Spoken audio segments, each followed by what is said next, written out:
I hope we are now ready to come to the last section.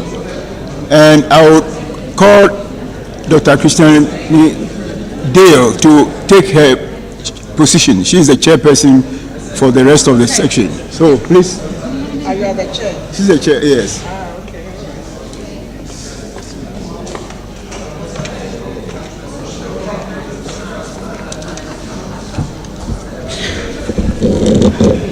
Would you like me to pull the stand so you stand on it?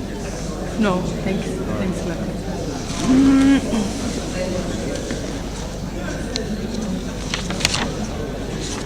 There's some notes here. Okay, somebody's notes.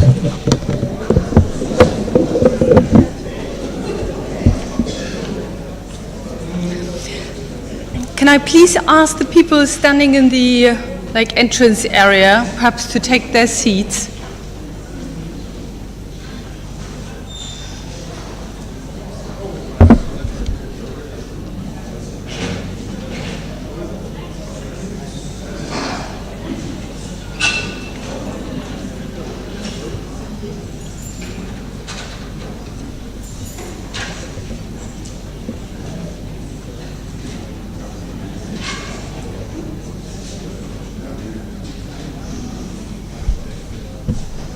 So welcome to our last session of this conference. As you can see from the program, we're going to talk about innovative framings of the African city. And before I hand over to the first speaker, I want to make a few points. In the course of thinking about this conference ahead, we thought that the final session needed to be something special. We needed to try to collect a number of thoughts and also give a bit of an outlook. So you will see that our two next speakers will try to do that. And also we hope that we can, in the panel session later, in the panel discussion, we can capture some of your more general thoughts, deeper thoughts about the issues that we have been discussing here. So if there was any one question that you always wanted to ask and didn't get to ask, possibly there may be an opening later during the discussion. I want to alert you to a small change in the sequence that we're following here.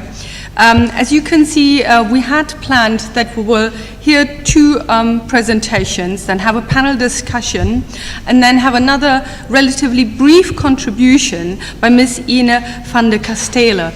We've now decided that we will change this, so Ine will present, will sort of make a third intervention, though it will be a brief one because it's quite a special thing she's offering and inviting you to do. And we will then have the panel discussion, and we will then have the closing words, which Professor Wellington will give. Also, another detail to note, some of you may have noticed Professor Edgar Petersen unfortunately had to leave us already, so he will not be here. But very kindly, Professor Wellington suggested a fantastic, I don't dare actually to call her replacement, that sounds a bit negative, a fantastic addition to the panel. So that's Adodo from the Ghana Association of Architects, Institute of Architects, sorry. So we are looking forward to having her on the panel later today. But without further ado now, I'm handing over to Dr. Peggy Oti-Boateng. We're very, very happy to have you here. I remember a conference that I wanted to get her for a year ago or a year and a half ago, and she couldn't make it, and I was very disappointed. So I'm really happy that she could make the time and could come here. So Peggy will be talking about making science, technology, and innovation work for sustainable development in Africa, and with a focus on the cities, of course. Okay. Thank you. Thank you very much. Pardon? Oh, okay. Because he says I'm vertically challenged, so I need to. Thank you very much. All right. Thank you very much. Mine is more of a summation of all the discussion. And I'm going to present some provoking thoughts as to the way forward. For the last 3 days, we've been talking mainly about challenges, and there are a few solutions that were provided. But I think what we didn't really see, and as Academy of Arts and Sciences, is how do we make science and the arts work for the sustainable development. Oh, it's off. Hello. Anyway, before I start, I come from UNESCO. I'm the regional science advisor, and we're pushing science and technology and innovation for Africa. And as you will see in some of the presentations, you would see that Africa is not doing very well in science and technology. A lot of the discussions that I hear that were presented, you can see the quality of presentation based on evidence, based on science, based on critical analysis from all over the world. But how is Africa doing in terms of this? And what I'm trying to do is, how do we set the agenda? How do we broker the knowledge? How do we leverage national, regional, and international partnership in doing this? And more importantly, how do we build the capacity in this? But it has to be within the context of the global imperatives. As we see, the world economy is moving towards, knowledge-based economy. So if we're not developing that, then, we're being left behind. The role of government is changing. New partnerships are being built, blocks are being built. And we're happy that we have a great, partnership with Germans and some of, our partners. But you can also see that in Europe, there's a whole big change there. Things are changing. Where does Africa, come in? How do we build the cohesion between, partners, so that we can have a win-win situation? Gone were the days when we're regarded as the recipients, but now I think it will be time to have as a balance, as a partners. How do we create the opportunity for the 65% of the continent, youth who are under the age of 25? These are the paradigm that we have to be looking at. And I would like to bring us to the development goal, just a refresher. We have 17 goals, and for the first time, Africa was part of the process. Previously, we were not. The 8 goals, Africa was not there. It was developed for developing countries. But this time, it is developed for all of us in terms of, partnership. And it's based on 4, the planet, the people, but we are looking for peace and also partnership. And as you can see, these were carefully selected, and in the process you see that Ghana was very actively involved, and Africa for the first time was actively involved. And interestingly enough, Africa had a vision before the Sustainable Development Goal, because our vision is Africa 2063. We couched our vision for Africa in 2013. So it also, contributed to the development goals. So when we are developing for Africa, we need to take all these things into consideration. And I marked, goal number 9, which is carefully put together. If you see, goal number 9 is driving all the process, and that is science, technology, innovation. It was not by chance that goal number 9 is right in the middle. The goal 1 to 6 were the unfinished business of, the MDGs. Many of the African countries did not aspire to that. So it's, quite unfinished. But the rest of it, it's now that we're looking for, real partnerships and all. And goal 17, again, is not by chance that it is there, because all these should radiate, we should work together as partners. But how is Africa prepared for this? The imperatives for Africa is that we know that the African Union agenda said we need prosperity for all. Nobody should be left behind. And we need to harness the potential, of our, natural and human resources. But the human resources have to be a human capital. And the only way to develop it into a capital is to add value to it. And, even in the Sustainable Development Goal, adding the value requires science, technology, and innovation. But the issues on Africa is not that bright. Many countries don't invest in science and technology, which you see very soon.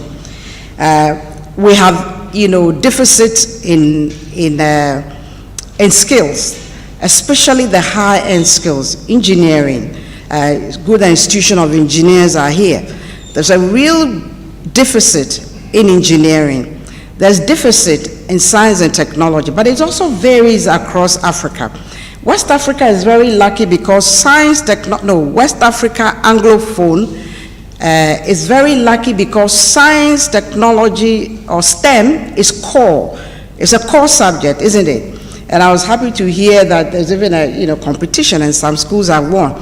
But in other African countries, it's not core. And you can see, I wish I had the data to show you, you can see that because of that, there's variation in the skills. And a place like South Africa, which is growing at a very fast rate, is recruiting skills from the other parts of Africa because they are not developing the high-end skills that are required to drive the economic development. One of the paradigms, that we should also see is that a higher education is not being robust. A higher education is, just like it was in the past. With apologies, some of them are increasing, but the higher education is not. I wonder whether a lot of the universities have taken advantage of the Sustainable Development Goals and reframing and reviewing the curricula to address some of those issues. We're far behind, and I think this is where the academy has can drive this process so that the higher education, even the education system, will be more resilient and effective. And then if we develop that high-end skills, we won't have many of the youth rural migration, because then they'll be able to develop, have their own enterprises, continuous learning, building enterprises in the rural area. And if they are innovative, they'll take advantage of what they have and make it work. And I'll just show you, this is from a UNESCO, report. We have a report for every 5 years. We have UNESCO Science Report, we have UNESCO Engineering Report. I have a few here which, I can give out. But every 5 years we take stock, of all the development, in the world. But as you can see, sorry, I hope you can see, but there is, a relationship between science, technology, innovation, and economic growth and economic development, which again, includes in, lifestyle, improvement. But not sure whether you can see, but here down, it's South Africa. None of the countries in Africa fell within this range. And this is where they, an African Union is saying we need 1% of our GDP for science, technology, innovation. It's just a lip service. We haven't done that. It's only South Africa that have done it. And you can see from the presentations that we have a lot of research emanating from South Africa. Evidence-based, research, leading to informed policy. So we need to do, quite a bit, on that. So what do we need to do? What do we need to require? I'm sure many of you are aware of the fourth industrial revolution. Africa is not there. The fourth industrial revolution, which a lot is big data, robotics, digitization. Are we there? Higher education taking advantage of that. High-end skills, are we there? Are we, developing our capacities and capabilities in this area? I don't think we're there yet.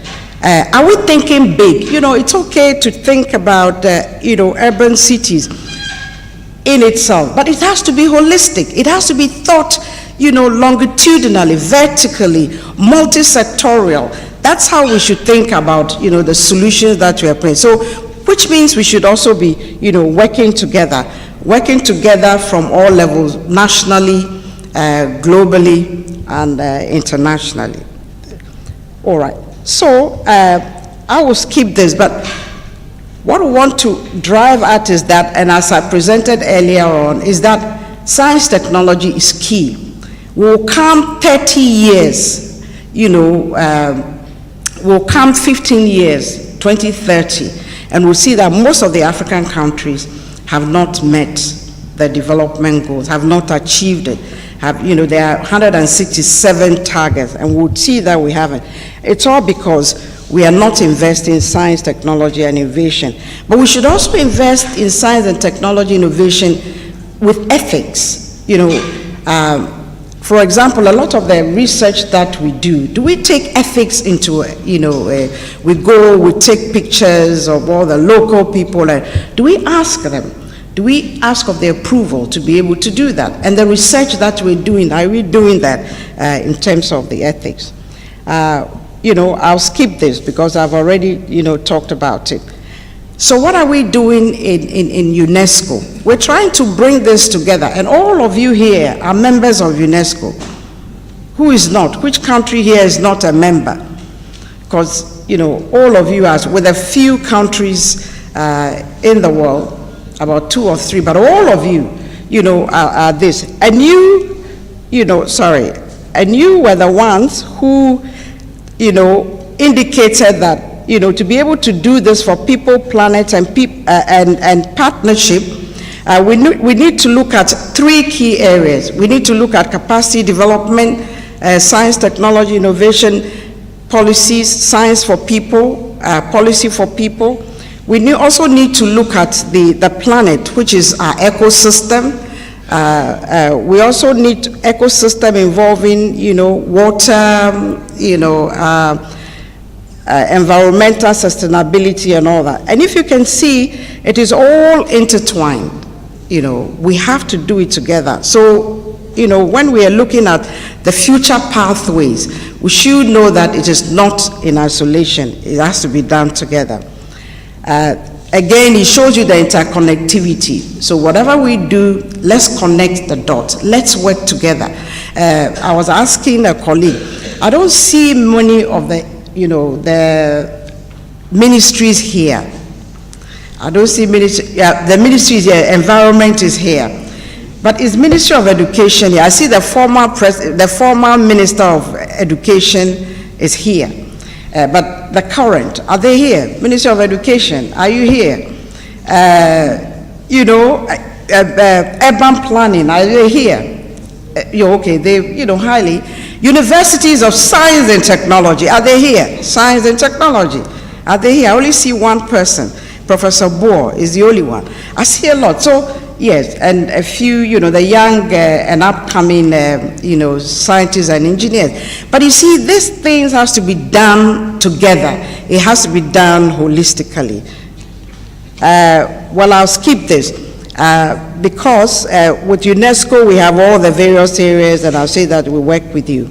So, what are some of the innovative science and technology innovation for sustainable cities? How do we engage with science and arts? I'll just give you a few of the examples that we've been doing. For example, if you look at all these, I've just itemized some of them. For example, with the goal 9 and 7, you have policies, you have capacity building for 4, renewable energy, 6 small island development states, which some of us have a few of the islands, fresh water, sustainable cities, geodiversity, climate change, disaster risk management, gender equality.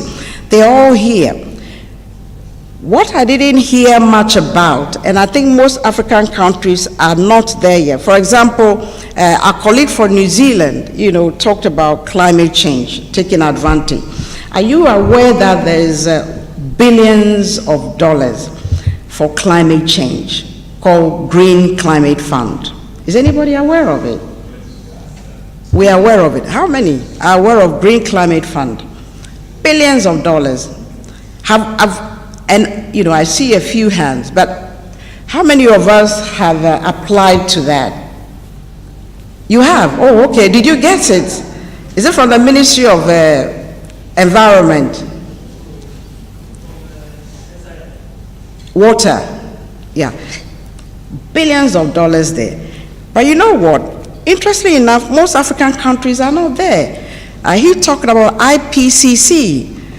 Most African countries are not there. So where are we? Where are the policy makers? We make this, we sign these agreements, but why are we not there when it comes to sharing the cake? So we also need to have to be, proactive. And I think this academy has a great opportunity to drive this, to bring people together. And I think, by doing that, because you're intellectuals, different areas, you have to be the think tank and bring, all the other constituencies together. So I have identified, 5, some priority areas, which, we've talked about, already. And I will just give you some of the things that we've, fortunately enough, most African countries developed the TISA 2024. Anybody aware of TISA 2024? Yes, I know you are. But one of the key drivers here was the late Callisto Zuma.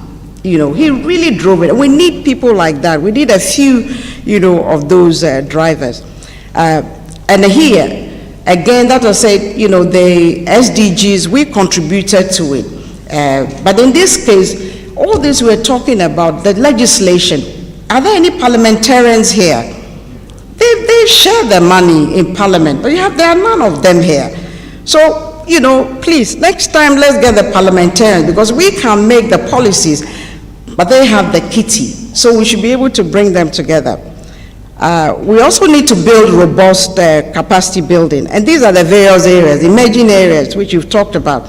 And again, people keep thinking about, the gender dimension. And interestingly enough, I looked on the wall here. There are only 2 women here. The academy has only 2 women. But 51% of Africa's population is women. We need to do a lot more on that. We need to break those gender barriers. We need to have transformative gender, issues, which means that we need to get more scientists and engineers. And then engineering for sustainable development. How is it addressing some of the issues you're talking about? The energy policy, climate change, sustainability science, water, energy, food. How are we addressing that? We should also be looking at those.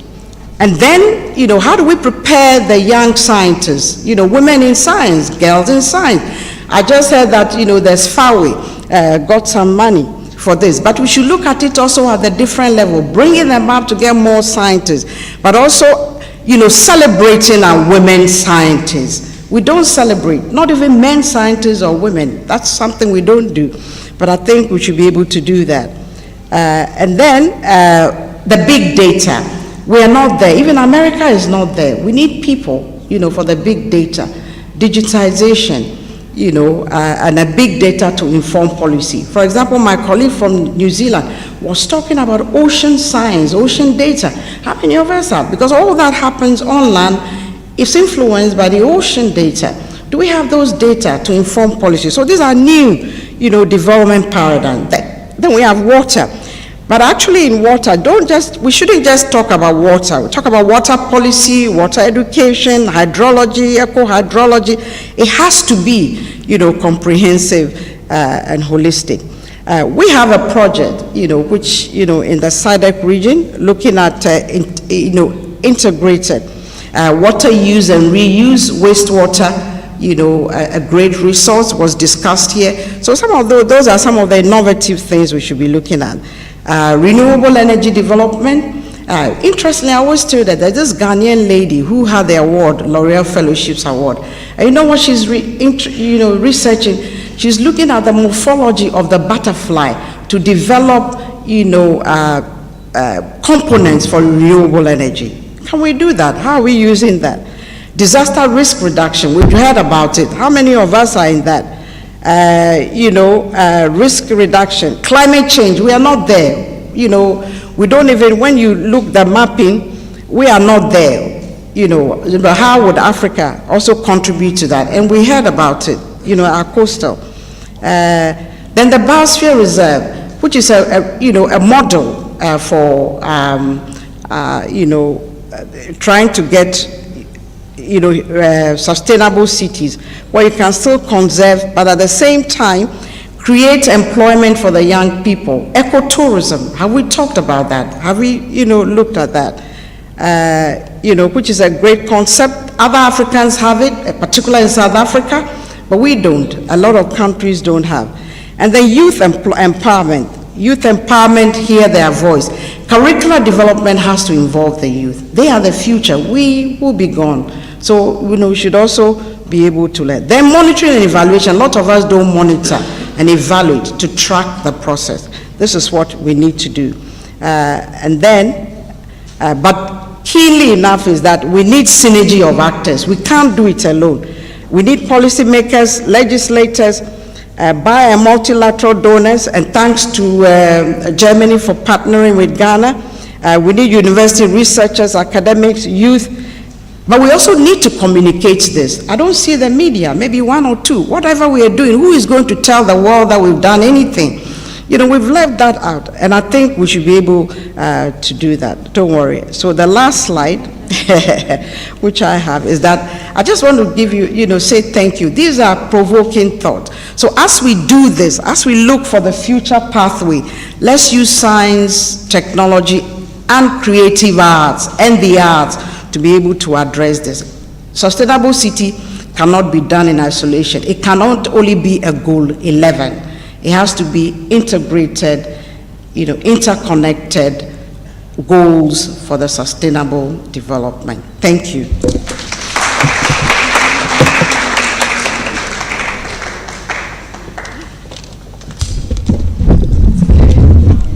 Thank you very much, Peggy, for this inspiring contribution. Thanks a lot. And I'm sure several of you will have questions for Peggy, and we'll come back to those in the panel discussion. Now, it's a great honor. Oh, she's already here. Okay, to ask Professor Jennifer Robinson of UCL London to give us her thoughts on what seems to me to be a really fascinating subject. I mean, I'm really looking forward to hearing what you have to say. Making Africa urban, Africanizing global urban theory. Amazing. Okay. Thanks. So thank you so much for the organization of the conference. It's been really exemplary all round. Before we came and since we've been here, it's been wonderful. And thank you to all these fascinating papers and discussions in the corridors and coffee and so on. It's been great. What I'm going to do in my half an hour or so is step back a little bit to think about, perhaps in a broader sense, some of the key issues that we've been addressing here. For example, what is a good relationship between research and policy? I think we've seen, a strong kind of synergistic relationship displayed here. Do we need to pay attention also to critical perspectives that research brings forward towards policy? What is the role for that, for example? I also have noticed, and I think this came up in the last panel quite explicitly in Bruce's contribution, that the answer to many of these problems lies in governance, politics, power relations. So many good ideas in documents. How do we make them happen? And there we get to a world of great inequality, great contestation and conflict. So I think I want to jump in to look at that a bit more closely. And the third thing that I've been very aware of is that we haven't talked very much about global processes and global actors, even though this whole event is kind of in a cocoon of global policy speak.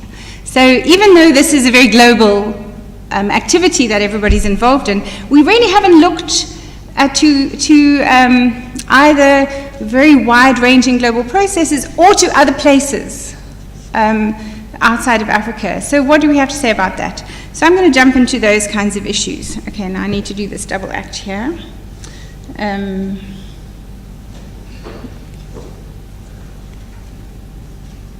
No, wrong thing.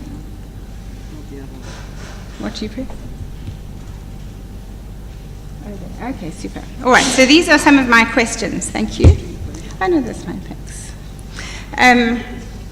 These are some of my questions then. So we started off with some really great contributions. I think Edgar Peters' contribution really set a fantastic stage for us to address the distinctive problems of Africa's urban processes. So on the one hand, then we can definitely say distinctive urbanization processes, strong developmental needs. Are they distinctive?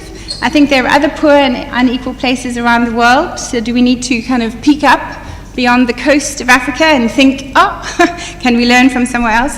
Do we have a distinctive analytics? It could be, but I've also heard a lot of things which roll out a kind of SDG speak.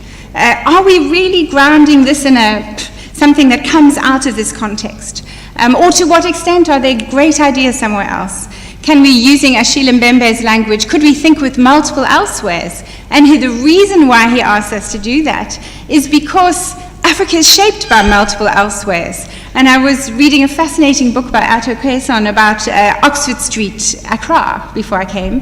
And this is a country that is shaped by ex-slaves from Portuguese-speaking Brazil, colonizations by the Danes, the Dutch, the English, movement across the coast of Africa and so on. This is a very cosmopolitan place.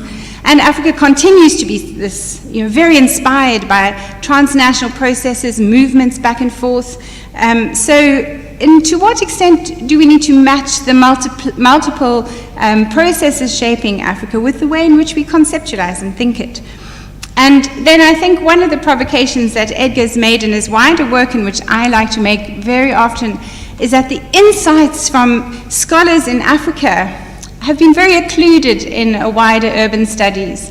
Africa is probably the place from which the fewest publications reach a wider international audience. Now, that may or may not be a useful thing to do for many scholars. You're very busy with many kinds of things. But I think there's much that urban studies would gain from new analyses being launched from this context. And in fact, the concept of informality, for example, which you might think of as quite distinct to this context, has had great travels and is being used very widely in thinking about specifically core urban processes of things coming together, new practices emerging, what it exactly is that the urban does. The concept of informality catches that. And so many people have found the work of African urbanists to be extremely productive. So there's been some more formal writing about that. Achille Mbembe suggests Africa is not incomparable. It's not a blank space in our firmament of intellectual endeavor. Sue Parnell and Edgar Peters make a strong challenge that urban studies must change or just ignore what's going on in Africa. So do we want to just divide, or should we, many of us writing from within broader theoretical traditions, how should we be challenged to transform on the basis of the conceptual and practical needs of Africa? So part of the issue here is that as urban concepts travel and infect things like the SDGs, taken for granted concepts about what urbanity is, what a good city is, these are formulated in other places. Are they relevant to Africa? How could urban studies, in engaging more strongly with the work of African scholars, transform its concepts? And then Malik Simone writes in his usual poetic way that actually, after all this time of inequality, oppression, exclusion, he writes blacks, and he's thinking a lot also about the US context, have earned the right to say something about the city that no one else can. Something, as you think of, as distinctive about this context, but also something that comes out of the deep challenges and difficulties. So if we push that a little further, I think there's been some real optimistic and hopeful writings on how thinking through African contexts can bring new insights to the wider urban studies, and Garth Myers has said that very strongly. Malik Simone has focused on some of those multiple elsewheres that Achille Mbembe talks about, suggesting that we start to think the urban across the connections that are made. Say, in his case, the many traders and people who move from Dakar, for example, to Jakarta, in his famous book about this. And I think conceptually, in one of my long ago now writings, 2006, Ordinary Cities, I was very taken by this quote from Max Gluckman from the 1940s, anthropologist of the Copperbelt in Zambia, who, in opposition to an apartheid-like imagination which felt that African people didn't belong in cities, said, no, an African miner is a miner, an African townsman is a townsman. As we conceptualize the urban, African urban experiences need to be embedded in those as much as any other context. Now, urban studies is in ferment, not least about these kinds of regional issues. Should ideas and concepts be transformed on the basis of learning from places like Africa? But more generally, because the urban is exploding. Henri Lefebvre writes very eloquently about the idea of the complete urbanization of society. All the things that are shaping our social worlds are becoming determined by urban experiences, was his wager. In some distant future, he said. But more than that, we see in terms of spaces, the urban is exploding. Fragments of urbanity arrive all over the place. The impact of the urban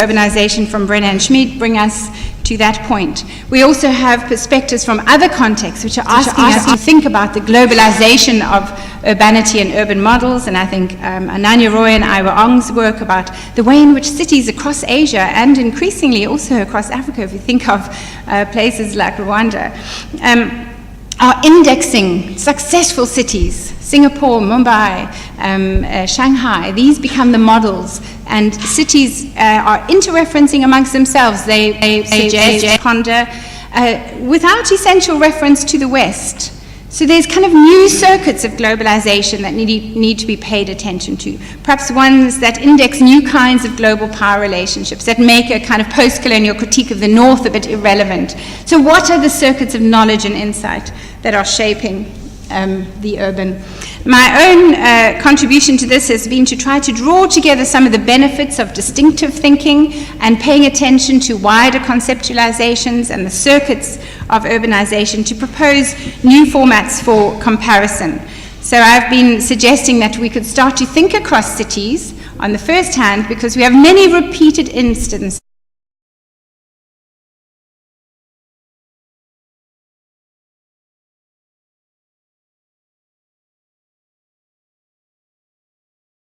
all over the place. I mean, things as simple as pavements and markets.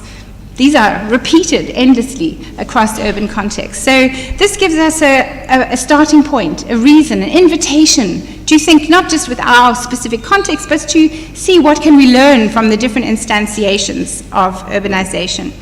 The second one is more of an intellectual puzzle, less following things that travel, and more that as we think about a puzzle or issue that we have to address, we might find good intellectual reasons to draw on another example, something that's in contrast, something that looks remarkably similar but in a very different context, or some writing and reading and conceptualization that we could draw into our analysis. So this I think of as shared features. So things recur across cities and are not traveling. Things like segregation, areal differentiation, gentrification is a good example. It doesn't travel, it's an emergent process. So we could think across these shared features to learn about our context. And then the final one that I think is my favorite one, and this kind of captures the informality idea and the way it traveled way beyond Africa or South America where it was so prominent, is that good ideas can be launched into the world and other people might or might not like to use them. We can draw on interesting ideas, learn to think from scholars in different places. And one of the messages that I take time and time again when I speak to audiences in a northern context is you need to read more widely and learn from scholars in different places. Look at an example of residential transformation in Lusaka. Recently read a very fascinating paper about that, struggling with concepts of gentrification, but actually the people who think about gentrification should learn from that case and change their minds about their concept. So how can we learn from each other in a much looser way, in a way that inspires us to be open to revising our concepts, to thinking again? So another sort of format, which I think is the one that we heard articulated reasonably well from Edgar, which we've seen enacted here quite a lot to great success over these days, is that we might build our urban concepts and our understanding from policy work. And this is, I think, Sue Parnell especially has been doing a lot of work on thinking about and writing up the progress of the Sustainable Development Goals, the urban dimension. And Edgar Sue and a colleague, I don't know him actually, Haysom, write, over the next decade, academic thinking on urban life and infrastructure is likely to flow from and or critique the Sustainable Development Goals aspirations for cities in general and the African city in particular. And what they suggest here next is very important. What is also clear is that it is the policy deliberations, not conventional scholarship, that are formative of a new global imaginary. So it's in these sites of trying to invent new ways of improving the city, of engaging with the city, that the possibility of new ways of understanding the city might emerge. So I'm very taken by this, and I've certainly heard a lot of that going on here. But I also wonder if there's some limits to this. I mean, the problem with the policy domain, as I think we've also maybe got a sense of here, is that somehow it reproduces good ideas, you know, things that are a bit normative, things that sound like motherhood and apple pie, blah, blah. So yes, we should all do these very good things. Now, one of the things that I've been struck by is a dissonance between some research I've been doing on large-scale urban developments and how they governed in different contexts, and this idea of the SDGs to promote effective multi-level governance.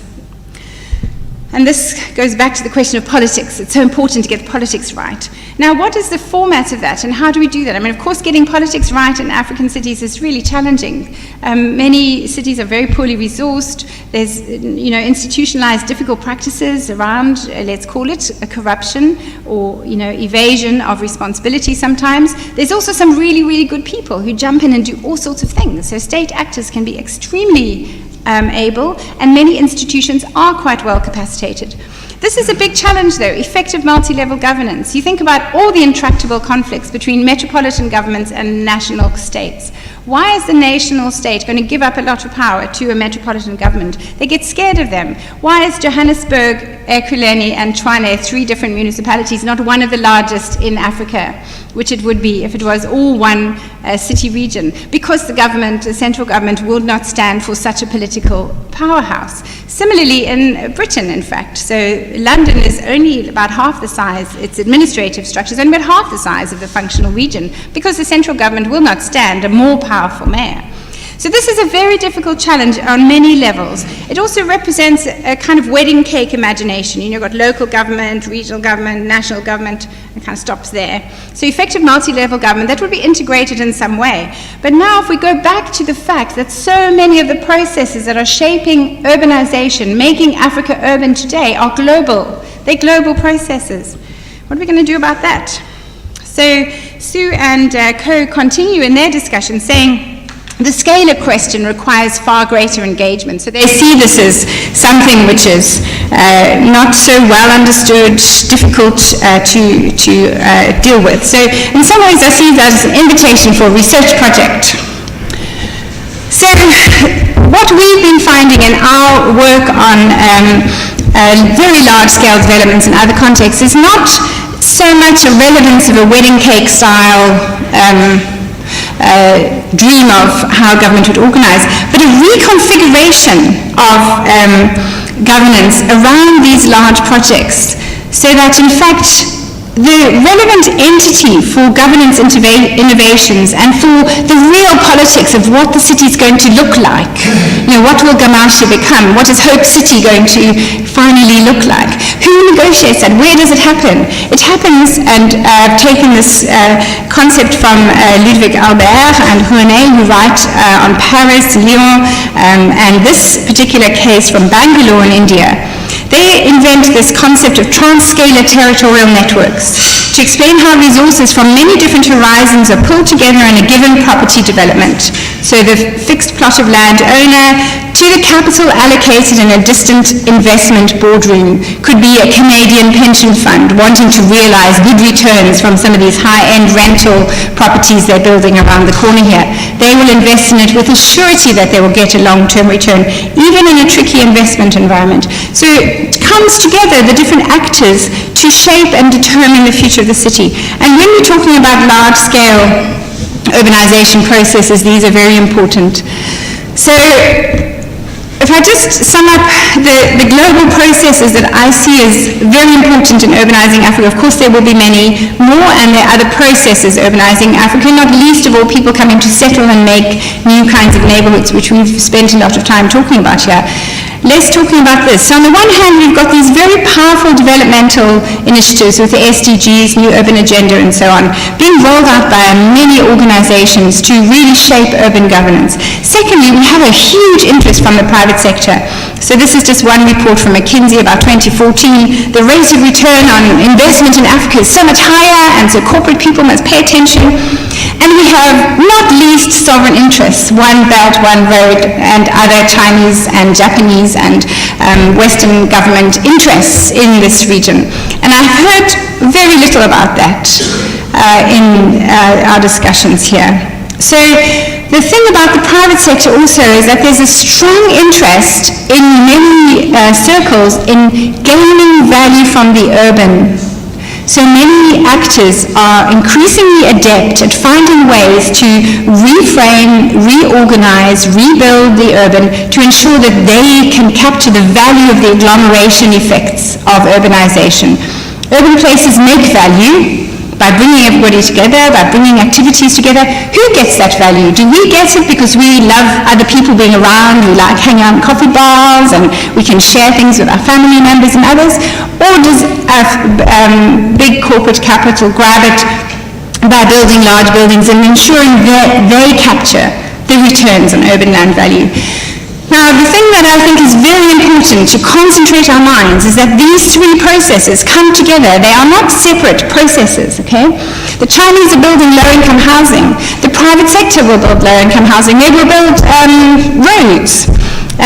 We find sovereign interests will be behind some of the major private sector initiatives. They will put their sovereign money and banks behind the appropriation of value by private companies. We've seen this all over Africa. So what is the most sharp form of this, I think, and it's appeared a couple of times in people's comments, are these large-scale developments. So for me, this has been an area I've been really pondering about. What do we do with these large-scale developments? And Vanessa Watson opened up a discussion about this, saying, are they dreams or nightmares? And her conclusion really was they're nightmares. They take money away from the poor, they have great opportunity costs, they're speculative, nobody needs them, etc. So really negative. We haven't seen many detailed studies of these yet, so this is the kind of tone of much of the discussion that goes around. And yet it's a bit at odds with like some popular imaginings. So I love this from, I can't hardly read my writing here. From Bodhi Idias Kinders, which Philippe Dubuc has brought forward some of his work into urban studies writing, who imagines an alternative city. What if we were just to give up on Kinshasa, build a whole new wonderful city? This is his sculptural project. And I think this is not just an artistic fantasy. Philippe Dubuc found in his work in Kinshasa that interviewing many residents, even though they know they will never have a right to this new city, the hope, which this image of a certain development he's talking about engenders, the hope for a better future, for new and more advantageous ways to cruise through life and navigate the city, simply proves to be irresistible. People are drawn to these. And we have seen quite a lot of examples of that. Here's one, which is a study by Jan van den Broek, talking about Konza City outside Nairobi, quite a way outside of Nairobi. And he says, of course, the plans and billboards incite feelings of exclusion, but also hope and excitement. And so he interviews a resident who says, when the city comes, this will not be a place for us. And I think often we stop there. But then he continues, how great it would be for the country and the people when this place becomes like Dubai with good roads and everything and big towers. Now what do we do with that? When every planning understanding heads us in the direction of being really critical about that. Another element of these projects is that they draw people in to make the urban again in new places. And this is, I'm sorry, it's a long quote, but it's about Bagamoyo, which is a new development in Port North of Dar es Salaam.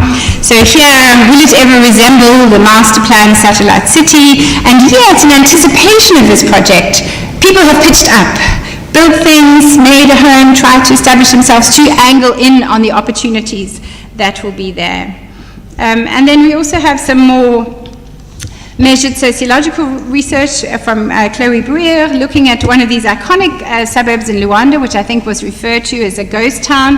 But in fact, she shows how shifting the price and inviting a lower middle class group to move into there has become a neighborhood that's very valued and full. So the end point of these doesn't have to be always some horrendous ghost city, and I have to say this must be the funniest plan I've ever seen, which is one in Modderfontein on the east of Johannesburg. A small Chinese investor arrived, bought some land from a former chemical industry, and started proposing these really futuristic buildings, got some approval from the provincial government, even though it's nothing to do with them, to propose this development in a part of the city the local government didn't really want them to build in.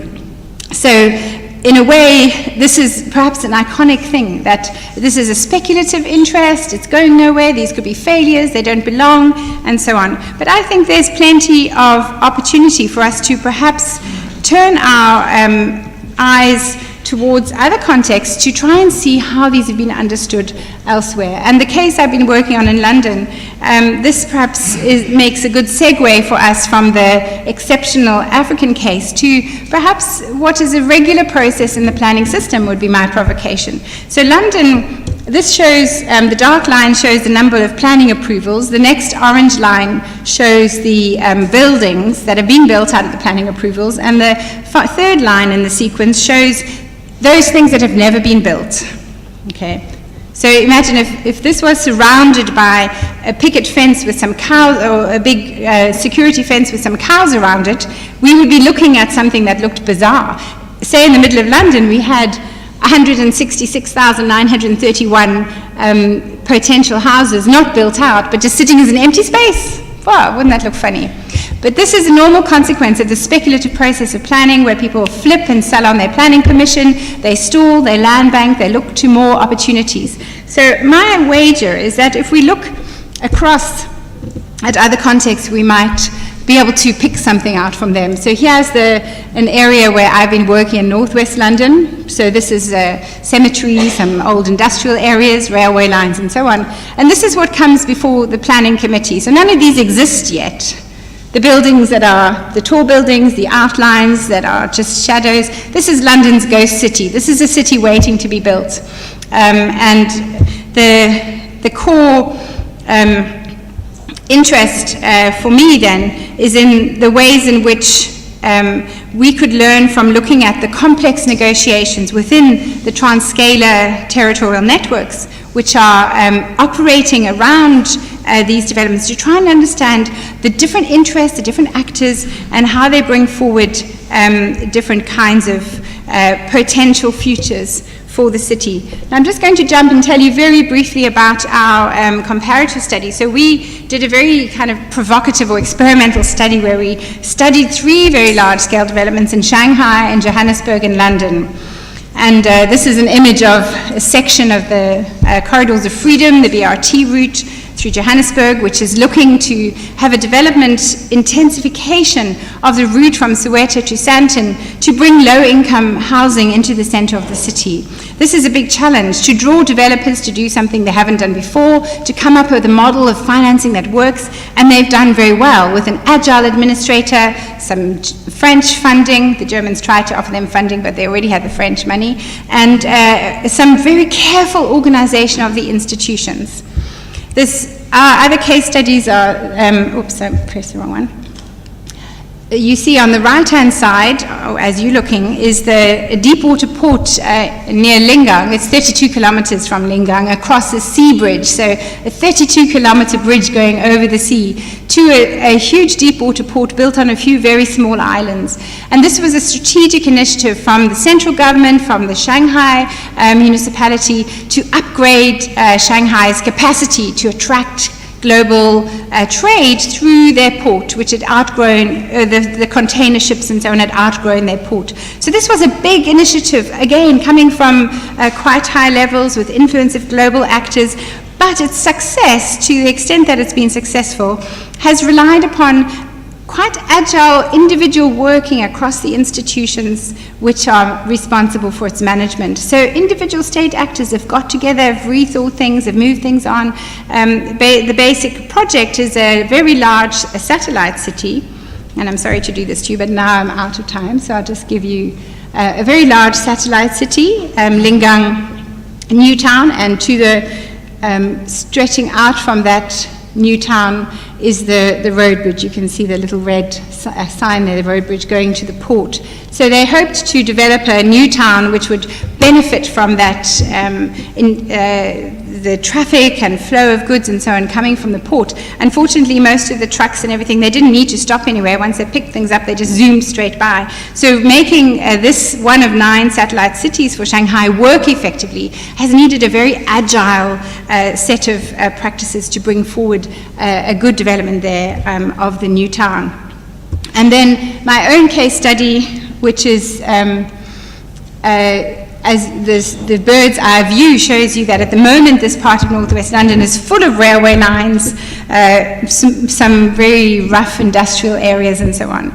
And the central government has said, no, we're not paying you any money to develop it. They're building a station for a very high-speed train going to the north of England, to Manchester and so on.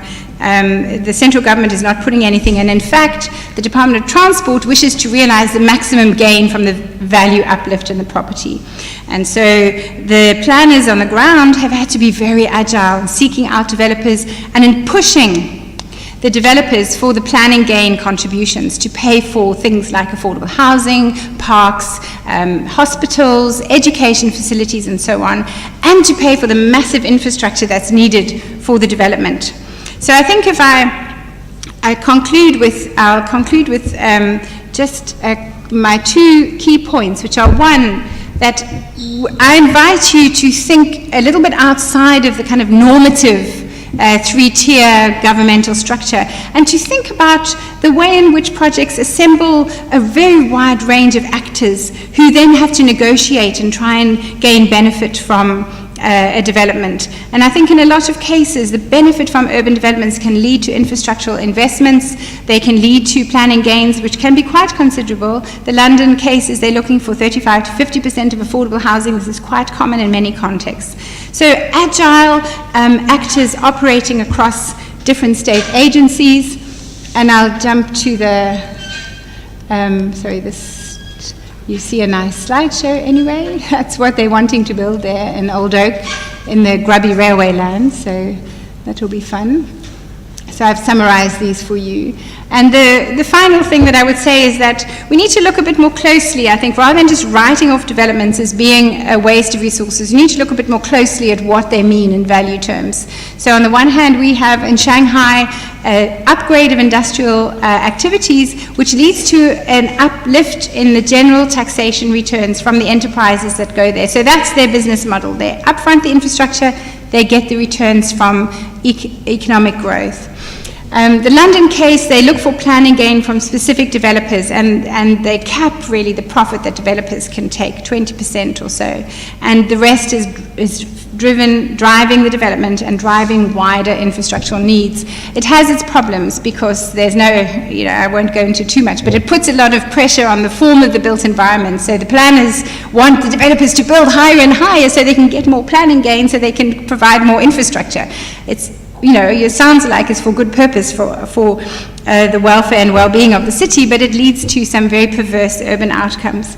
And the final one is perhaps the one we're biggest fans of, which is in Johannesburg. They have got an interesting blended property tax, which means that wherever you invest your money, you it comes back to the municipal government in the form of increased property tax from improvements, and then you can strategically choose where to invest it. So in fact, this gives the local state quite a lot of flexibility. So I hope that with just this glimpse of my case studies, I've shown you some way in which, perhaps some very traditional research that asks some tough questions is, well, what's missing here? What haven't we talked about? Which actors are so powerful, and yet we're not even investigating them? We're not thinking how they're shaping the city or what outcomes they're given. Or to what extent do we have inherited understandings from our critiques we've always had about certain kinds of ways that we should address poorer cities, and yet things are zooming ahead in another direction. Very large-scale developments are going on. I think we have to look more closely at them to try and assess them. And in order to do that effectively, I think we need to look across the world of cities to see how many instances of that have been organized, articulated, the power relationships. How could they be done better? Do they need to be opposed? Are there some that should be embraced? So I guess I've made a plea for some more classical urban studies and urban theory, which should as much be learning from this context as from others. Thank you.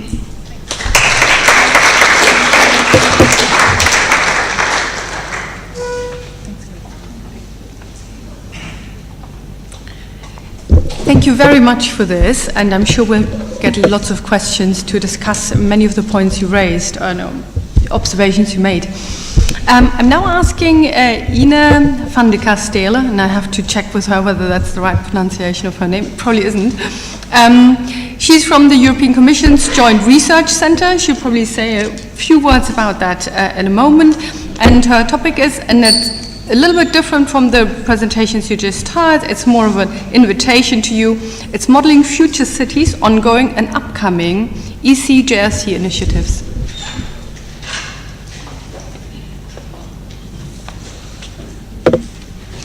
Okay.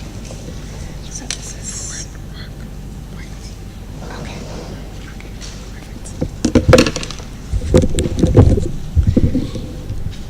Good morning. I'm not vertically challenged, so I'll have to adjust it me and figure out what issues everybody had with the pointer before. Thank you very much for the opportunity, to everybody, for being here today. I'll try and keep it as short as possible. I've enjoyed a lot hearing everything that has been said the last few days. I'm not going to repeat anything. I agree with a lot of things. There have been really good points made, really interesting discussions. Following on the last two speakers, I can only agree and reiterate and say, some of the things were said. Basically, is learning from policy enough? No, I think policy should learn from us. So it's one of the reasons I'm here, and what we do is exactly that. Maybe I just move forward. So we are the research center that caters to the needs of the European Commission. So we are trying to give them some scientific evidence for policy making, so that actually what they do is based on the most up-to-date knowledge that is available, that is grounded in what is actually happening in the reality, in the actual challenges faced, and in the technology that there is actually to tackle those issues. So we are based in Brussels, but there are institutes all over Europe, currently in 5 member states, and the research center also works globally, so there are a lot of projects all over the world. So one of the things we are doing in my department, there are many different ongoing works, but we are now shifting our focus, as is global, more and more to cities. We all recognize that the world is urbanizing, that there are issues that are coming up that are not just African, global. There are many things that we are all facing, and what kind of solutions can we provide? Once we understand what is happening to some extent, what can we do? So what we are starting now is a community of practice, starting within our institute, but also reaching out to external partners to carry on this discussion, to basically learn from each other, to look at best practices, to facilitate the discussion and actually build on this. And one part within this wider project on the future of cities and urban spaces globally is a project on Africa, in which we would like to provide data support, provide some of the tools we have available, and start to look at issues in Africa, because I feel like we can learn a lot from that, and there's a lot for us to gain as well globally in African perspective. Okay, one side note on this community of practice. One of the first initiatives we have is to write a report. It'll be something really brief, policy notes on specific issues, challenges faced in cities, and innovative solutions to these. So I would like to take some of the messages I've heard here also into this report. From next year onwards, we should then also go from those challenges that we face, those issues that come up, into looking at specific studies on the ground in cities, starting with some European cities. We're talking with Sofia as a first case, but could then potentially be extended to an African case. Okay, just briefly on the kind of tools that we use right now. So I also love maps. I'm a hydrologist with background in physical geography. And a lot of what we do is based on data, is based on satellite images, census data that we have, statistical information that is global. So a lot of it is already available for Africa as well. One of our partner groups within the JRC actually has a global model looking at human settlements and how they develop over time. So they look at satellite imagery dating back to 1975. And they can at very high resolution see what has happened right up to 2015. And they already start to make some comparisons between cities. They start to make some storylines. But this first data set was published in 2016, and it's updated annually. And all of this is open data, freely available for anybody to use. Okay, they've also produced a database on cities. So they've looked at city centers. I think it's over 10,000 city centers globally. And they look at changes in population, changes in the built-up area, also at night lights, which is quite interesting to see. And then at the greening or scorching, so the increase or decrease in green infrastructure within cities. Okay, what my group does a bit more specifically is we have a land use model that we use to look at possible futures. So we basically try to take on board the kind of policies that we might imagine, so the kind of things that we might think of doing, could be the craziest things, and look what that would mean. So how could our cities develop? How would agricultural areas develop? And what would that mean if your city develops? What would that mean, for example, for the agricultural areas? What would that mean? How would that impact on your forests? How could you optimize that? There's several things that can be learned from this kind of modeling exercise. Okay. So just to give you some examples, I mean, it is based on land use, but we also look at population and accessibility of areas.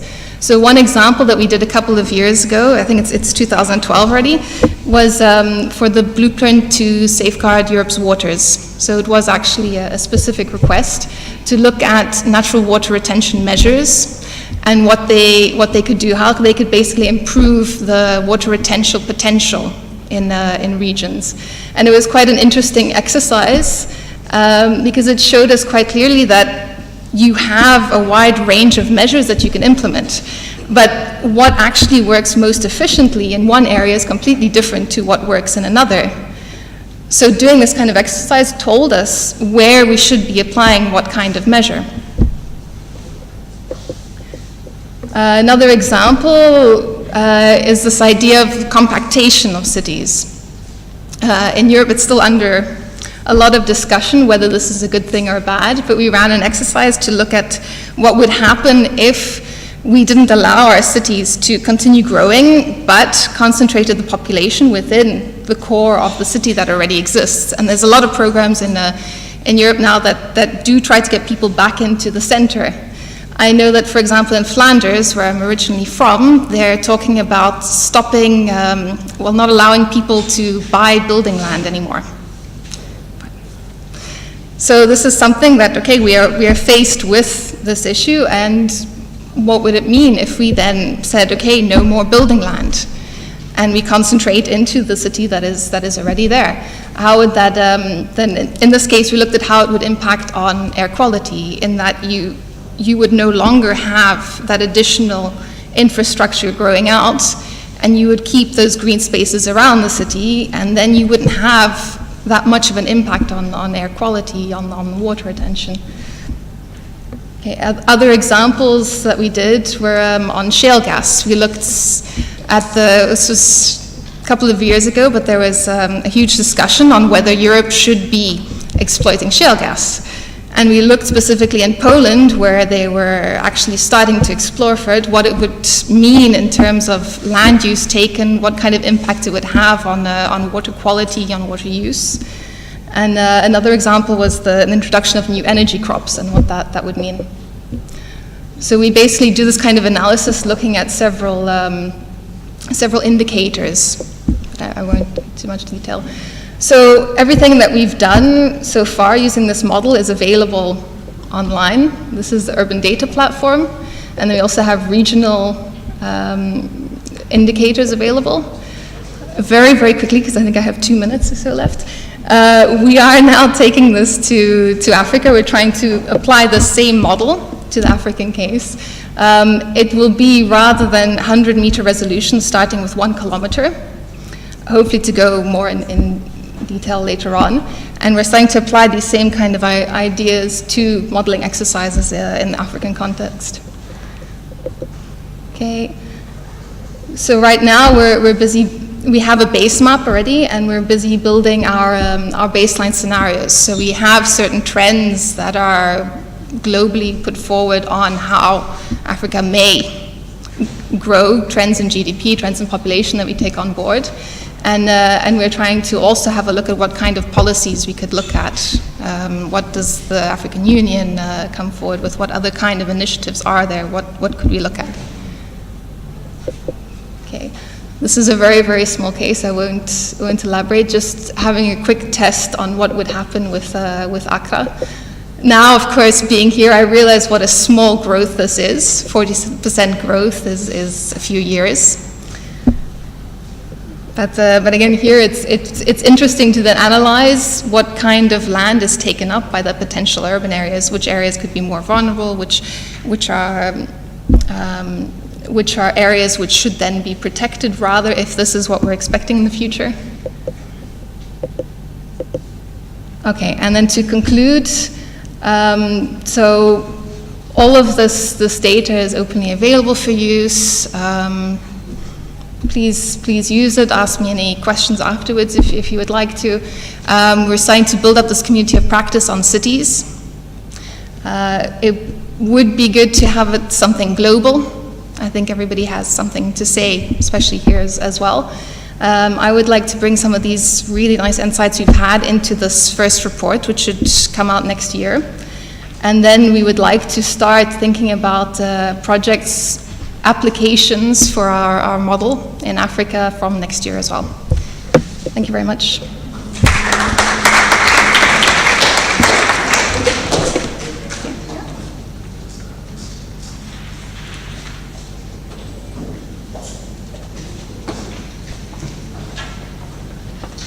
Thank you very much, Ine. Thanks for that. Oh, so sorry, Ine. I made a mistake. I'll stay there. I'm now asking Fred Kruger to please moderate the panel discussion, and also Adodo, the lady from the institute, the Ghana Institute for Architects, to join us for the discussion.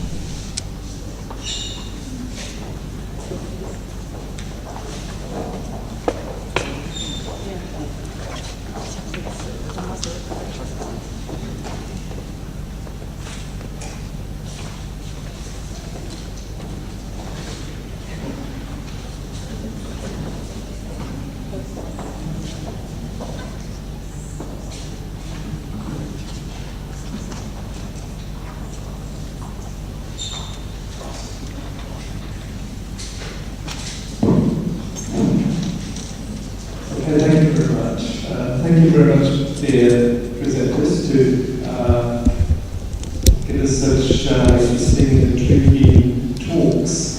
For this closing session, actually, for this closing panel discussion, we'd like to do it a little bit differently than yesterday and the day before. I would first like to actually initiate a debate amongst the panelists and then open up the Q&A session for everybody to join in. I'm sure you will have quite a few questions to our presenters who gave their talks this morning and will not forget about this. But I would really like, first of all, to use this opportunity to start a discussion here with the panelists. And I think probably as a first topic, I have the feeling that one of the important cross-cutting themes in the last 3 days has been an observation that there's a growing disjuncture between global urban framings, policies, agenda, whatever, and local, situational, temporal challenges in the cities. We've heard a lot of talking about we need to do that and we should do the other and we should allow for this and that. But the local challenges often do not quite reflect what is discussed on the global platform, so to say. Jenny, if you allow me to start with you, because you had some interesting aspects you pointed out in your talk. Would you say that given the discursive power of these global framings, do those global agendas like the SDG, the New Urban Agenda, etc., allow for a thinking with elsewheres at all? Or if not, should we not abandon those global framings at all?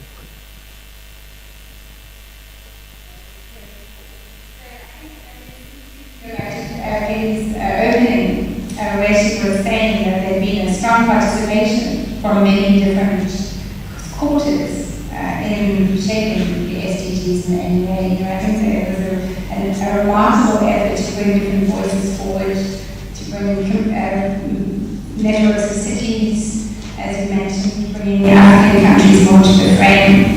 So I think what we need to perhaps pay attention to is that what we call global it's always somewhere, it's always made by somebody. So in a sense, as we're making up our local places, we're also making up global things, globalizing processes, ideas, good practices that zoom around the world that might influence somebody else. So I think it would be too sharp, I think, to say that. But I think what it does point out for me is the need to be aware of how certain things might get ossified and start to act on us. And I think the policy, this has a real potential danger, to become a set of normative prescriptions, which we saw can be incorporated, say, into a national planning program very effectively, and then, rolling out these things or building appropriate practices locally needn't necessarily be a good thing. So I would say that in that pragmatic sense, we need to really be careful. That would be my view. That's also why I'm, a little tempted to align too closely the efforts of research and science to servicing a policy which really, gives us the words to think with. The point of critical research and scholars and thinking is that you kind of want to press beyond the box often enough, So I would also like to hold on to that tradition, which I think has certainly been important in Africa and intellectuals being a very important part of revolutions here.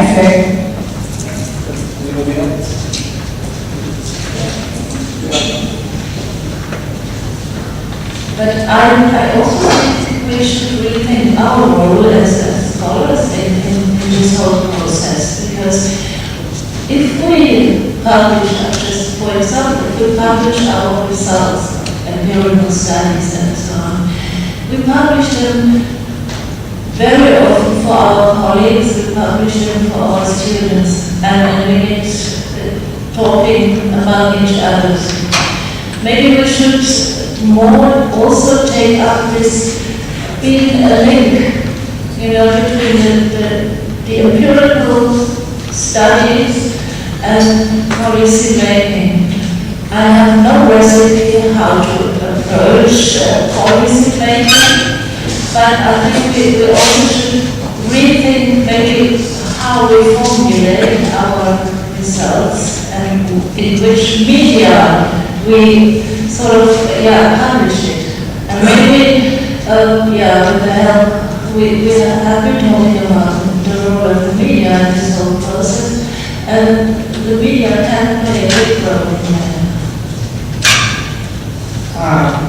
Thank you very much. I think it's very important to think globally and act locally. Because we don't live in isolation. Whatever we plan, there's no need to reinvent the wheel. We should leapfrog.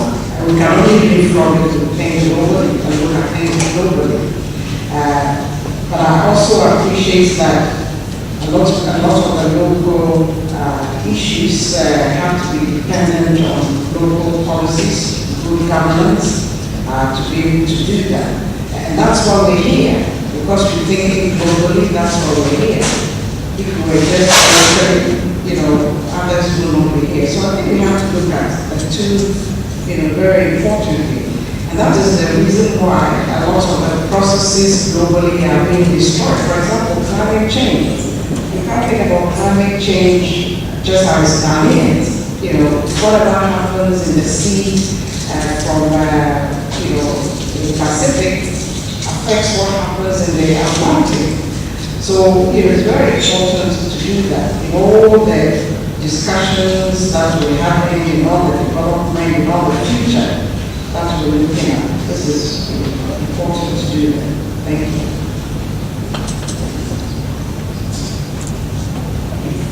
I would like to look at it from the human point of view to it. Try to look at as we are doing the academic exercise. You also have to look at the other side as a citizen in every country. To localize it, you look at the entrepreneurs, especially the entrepreneurs or business women and men who are professionals and they have ventured into the business arena. They tend to come up with different strategies because here they are combining their academic knowledge and also the business side of things. So they are able to really come up with effective strategies. So I think if academics, researchers would somehow link up, that's fine. I see it as a thin line, but it's very important. It will help us have a holistic, come up with holistic research. This is what I think.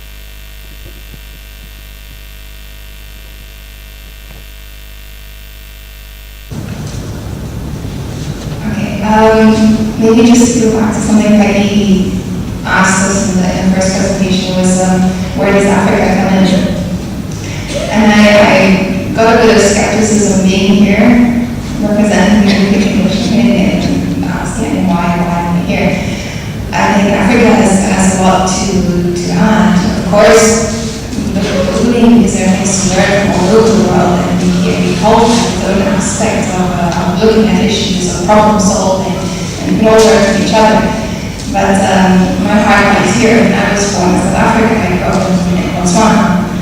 So for me, growing up, the amount of creativity you see, the innovation, the social networks that you have here as compared to what we now have in Europe is alarming. The difference to me was quite alarming. Going back to Belgium to study, I was faced with some quite archaic ideas this go around.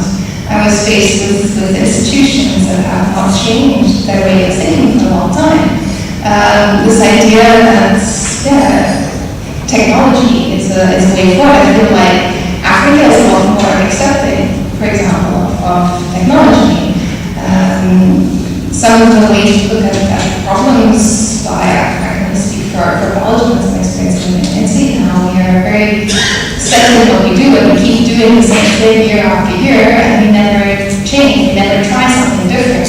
And here you're in a situation where you are forced to try many different things and learn new things. And I think there's more than a place for Africa, and they should be there in all these global policies that definitely have something to do to that.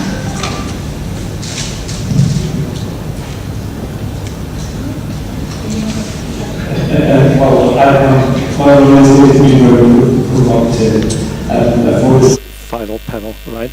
I'm still not satisfied.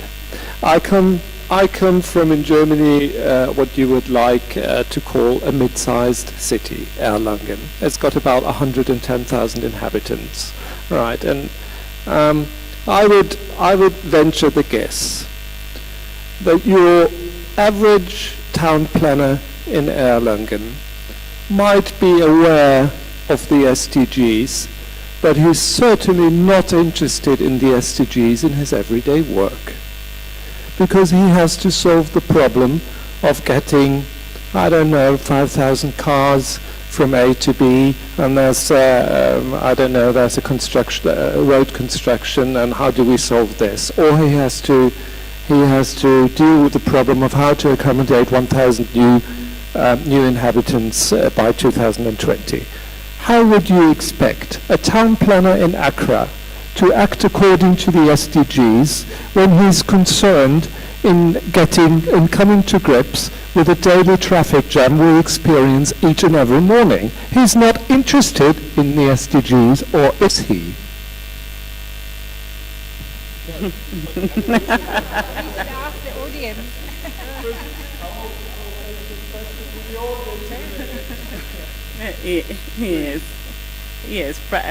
Practically no, because everybody likes comfort. But I think in Africa, or looking at Ghana, I see that yes, professionals, planners, architects, engineers, we have filled the country, I would say, because always we wait, and development is always taking the lead, and then planning is always following after development. That is what is happening. And also all the things that drives the economy, they are all found in one particular locality. Let's say in Accra, for instance. So we all get up in the morning, and you realize that traffic is always in one direction. We all move out to one particular point, so you see the other side is so much traffic, the opposite side is so free. Then in the evening, it goes the other way around. So I think we have to start looking at the things that we actually takes us to the cities, and start planning our activities in such a way that when people will live around the activities, to prevent all of us waking up and then going towards the other way around. This is what I think is the solution.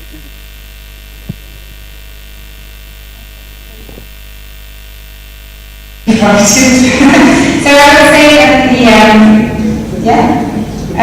say that the SDGs are historically very important, and now we've been convinced by many of my colleagues who've written about it, being part of the process. They bring forward a huge effort to try and transform something about urban governance, to bring urban governance onto the agenda. I mean, that in itself is very important in many national systems. So I don't want to be churched all about that. The thing that's been on my mind has been harsh, for good or ill or more or less effective in different places, at a time when the urban has never been more under assault from major forces, and the urban in the poorest areas, so as I mentioned, don't run out on the road, it's transforming the world, it's terraforming, changing our planet, and it's doing it over in Africa, and the investments from the private sector are corroding our urban values, capacity, who lives in the city, which areas are available for people to live. These are massively powerful forces which are intersecting with this initiative to transform the governance and policies and services, infrastructure and housing of the poorest cities in the planet. It's a dangerous moment. And so while I'm endorsing entirely my colleagues who have been very involved in shaping the SDGs, I also think those of us who are outside some part of the policy process, actually, we need to keep a sharp eye on exactly what's going on.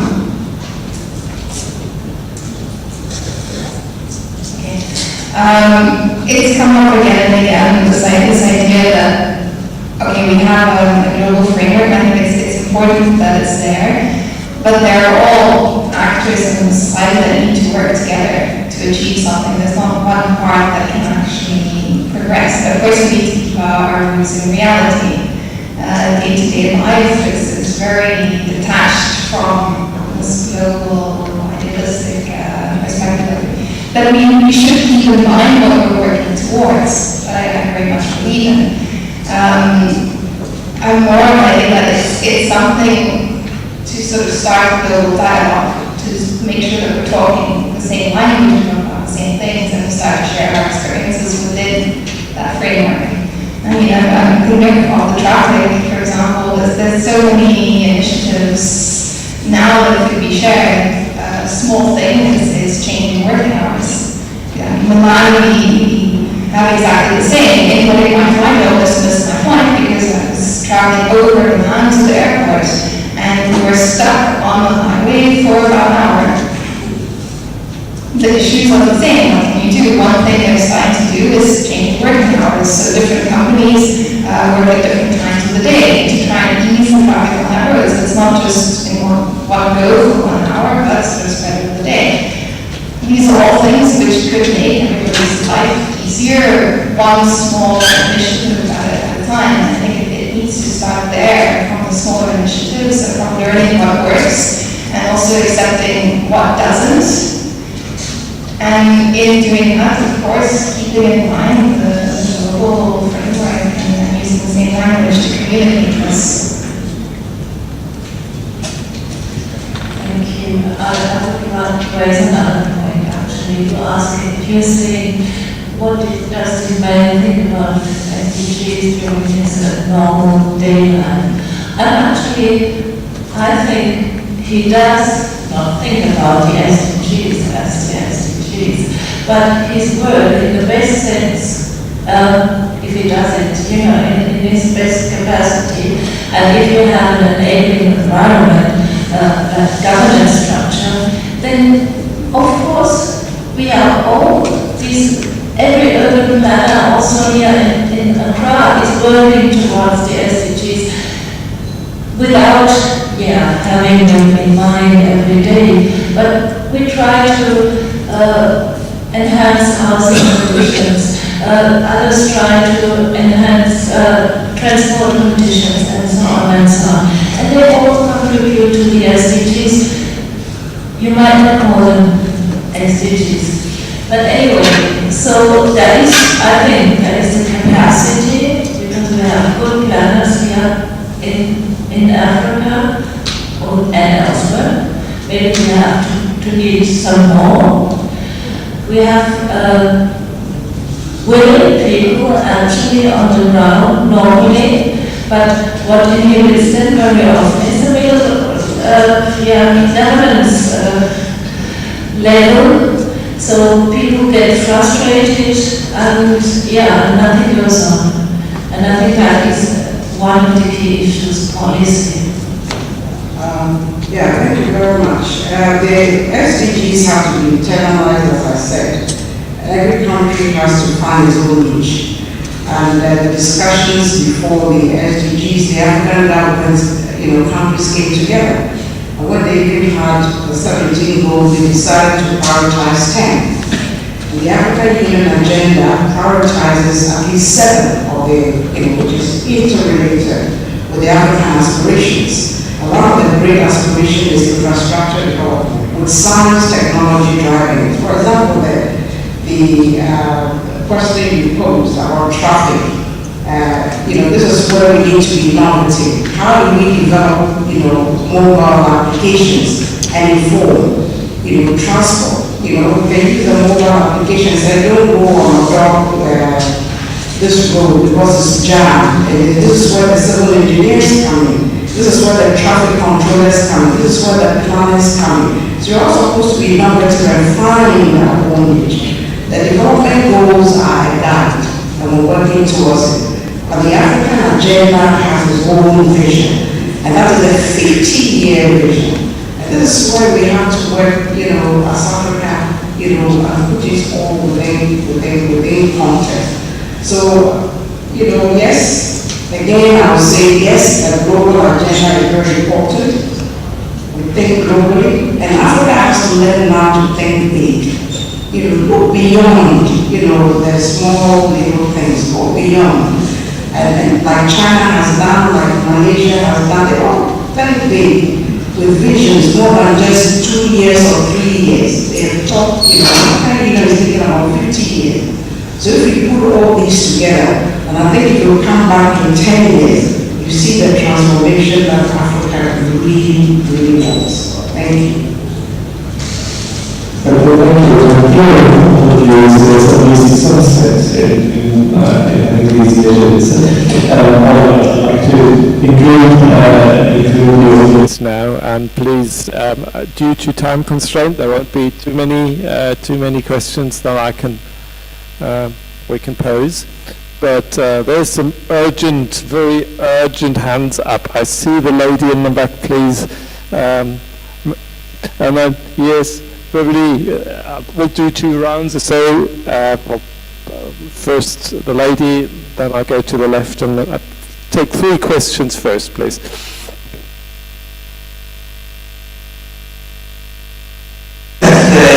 You are in the minority. Having said that, I have to say that we need to be very careful when we talk about Africa. Africa is not a country, it's a continent. So, especially when it comes to mining, I hope that someday you will show that experience and say that is Africa. Because we hear this all the time, and we are also guilty. Africa is so different. So I think that someday you will look at Edwards, you will look at the southern countries, you look at the North American countries, and the East African countries. I think we really need to look at that because our stories are so different.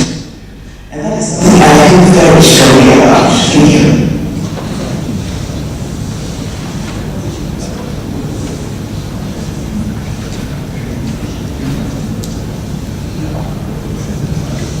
My question was to before the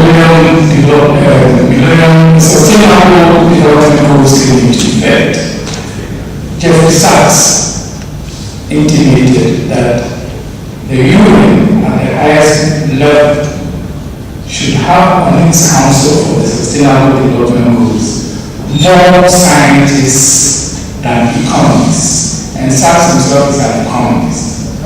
I would like to ask, coming from the UN system, to what extent did the UN actually take Jeffrey Sachs' advice into consideration, into constituting those who are running the sustainable development goals? And having asked that question, can I just give you a short piece of information? This academy, barely 3 weeks ago, had a 3-day public forum on the sustainable development goals to educate the general public on how we can sort of lower it to the lowest level and let the public be aware of it. Since then, the academy itself has also looked at some of the papers that were presented, especially the one presented by Dr. Eugene Mondatela. which will constitute what will go to government as a policy suggestion. So something is being done, and what you asked a lot of questions. Your questions have a lot of answers. Some are a bit pessimistic, but I think there are enough optimistic answers to your questions which should give us some hope. We shouldn't look at it too pessimistically, I'm going to suggest.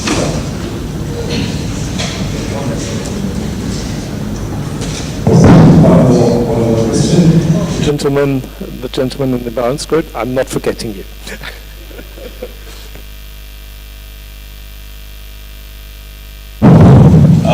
Taking cognizance of the fact that we still shouldn't do that, I also strongly believe that in Africa, most of the problems we have are very similar. And our professor was talking about capacity of planners. If you come to Ghana alone, there are 260 districts, metropolitan and municipal assemblies. And out of these, only 60% or 66% are planners.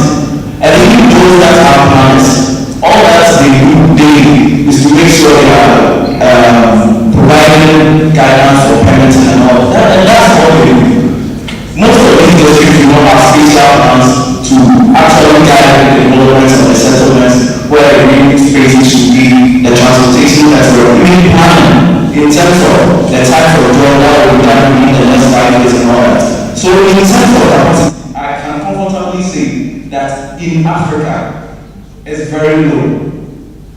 You did mention of non-value capture as a concept. It's been within the laws of Ghana's planning system over years, and it has never been implemented. All the major real estate developments that are coming up in Ghana are even more expensive than some of the houses you found in London. But there is nothing like non-value capture to even help with social housing for the poor. So in terms of capacity, as a planner, I can say that it's very low in terms of the numbers and even in terms of specialization. So I think I beg to differ with our professor talking of the capacities in Africa. I think it's very low, and there should be more that the academy should do to help if we really want to achieve the sustainable African cities we're talking about. Thank you.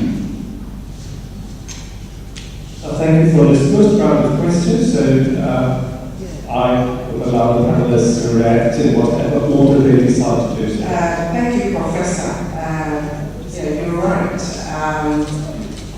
Unfortunately, most of this UN thing is the people who are there who are counted, and many times it's the economists. And the scientists have to fight. And when we, propose the agenda, they said that the science is driving it, and that's why we got science in the middle, in the core, as an enabler and as a catalyst. And I also agree with you that we need more scientists on our advisory board, but it's up to national government to propose and make the case to the UN. I really agree with you that we need to do that. But in the case of capacity, we don't have enough capacity in Africa. I agree with the young man that we need to build capacity in all areas, particularly in science, technology, innovation. We talk about Ghana. I was pleased to see that even on the airport road, you have put the goals. I don't know if it was before, after your conference. You have put the sustainable development goals on the road. Was it after your conference? Before. It was after the University of Ghana one. Wow. It was in March. Great. So it's beautiful, but many countries don't have it. And if I will just indulge again, if you look at the African continent, we have more scientists and engineers in Ghana alone compared to many countries. And because of the improvements 50 years ago, aspiration we had, which we have. So we need to, and I said, Africa is very different. People are different ages. So we think, we should help other countries, come up. But the interesting thing is that when we look at all the UN and all, there are very few Ghanaians there on the boards. They're not there, they're not counted. And even when you go to meetings, they're not there, they're shopping, they're not there when the decisions are being made. I was so upset, we're talking Ghana, Africa, waiting on boards. When at the International Science Conference, the board, the UN, invest more. We're making very, 10-year plan. Very few Africans were there or would have articulated the issue, and I'm glad to say Ghana was there articulating. I'm very good African, because we don't understand the issues. And the issues also of continuity. People go today, my man is going to this meeting, tomorrow that one is going. You do the thread of discussion. How can you be representative of the science board? You will not. So it's up to us to strategically place our people, strategically be where we need to be counted, and strategically help other African countries to come up.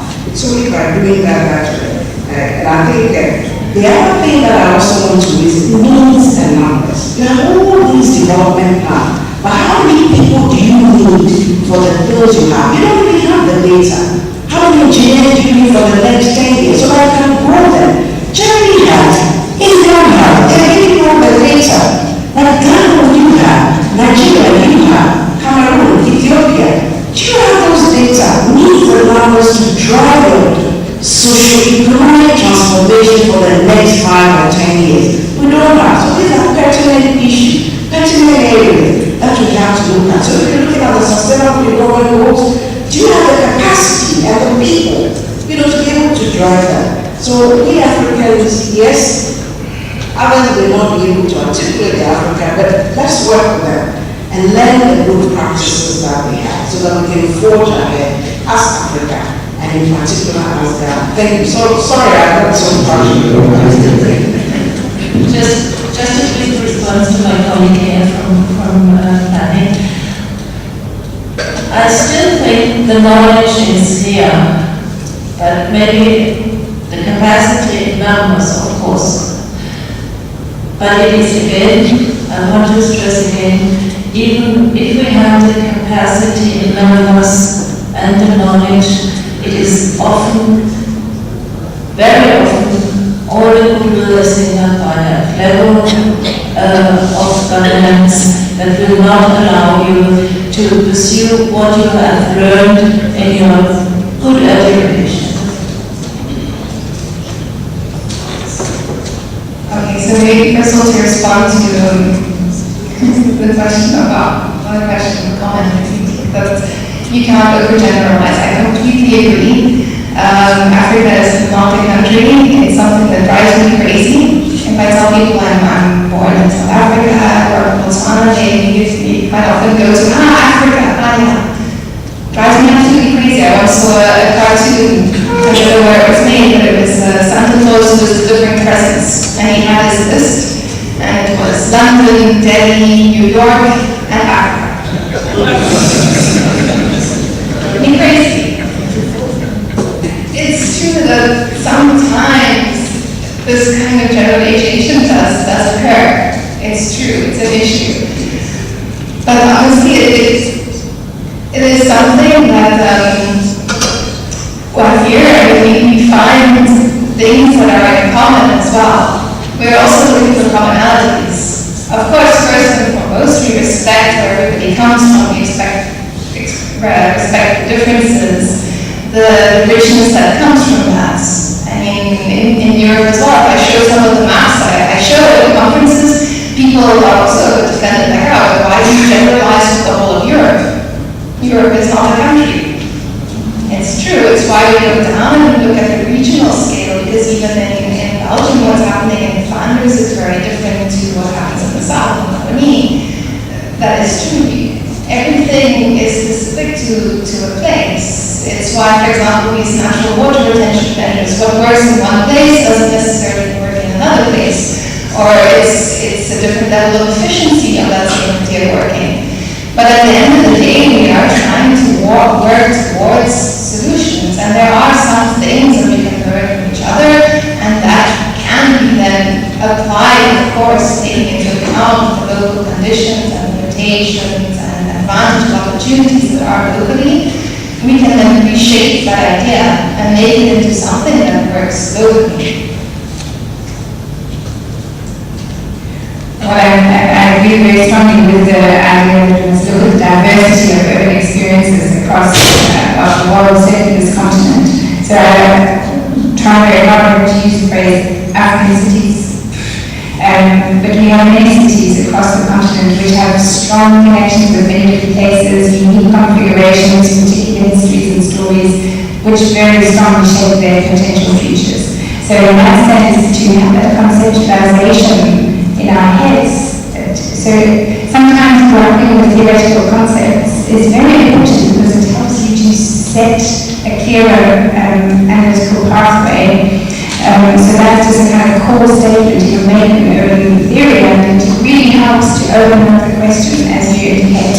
Now, if we go with that, we think that cities are not bounded by their territory. So, in fact, we're invited not to call them cities anymore by urban theorists. So right now, think about urbanization processes, about urban territories which could be dispersed or overshared. So if we're thinking about these questions of capacity, which were raised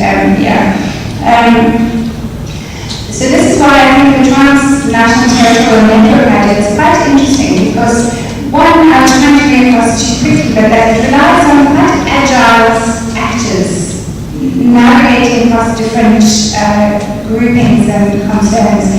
And that's something that often African state actors are very good at. One person making something happen and navigating a very informalized structure. So that's quite an interesting resource to have.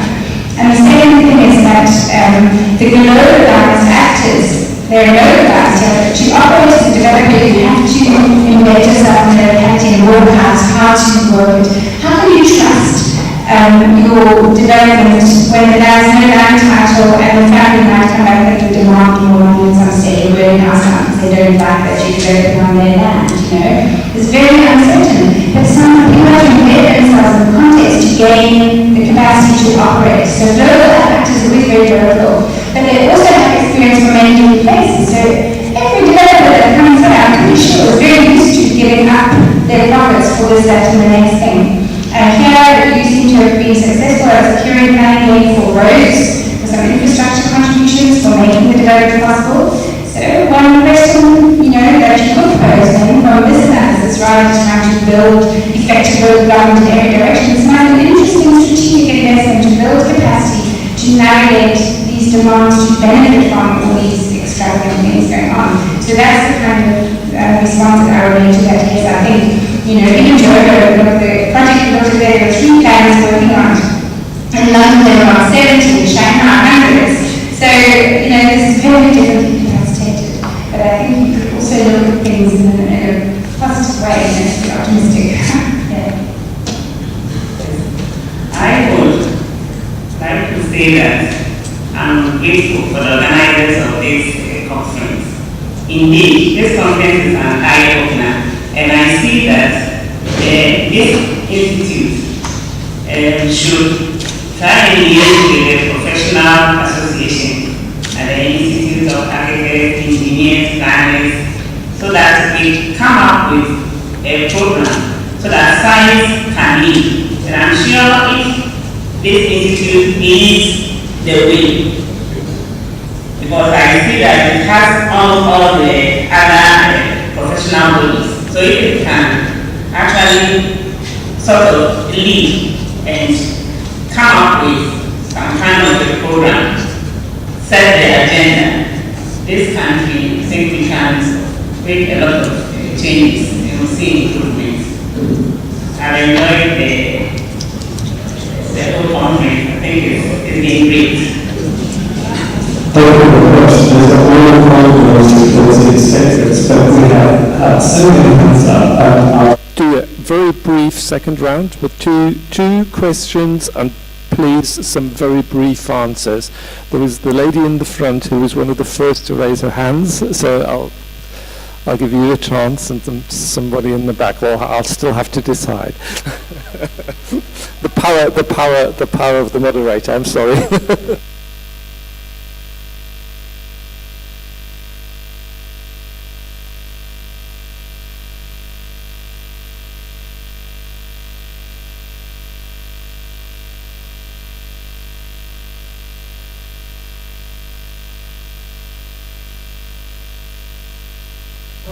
Introduce myself.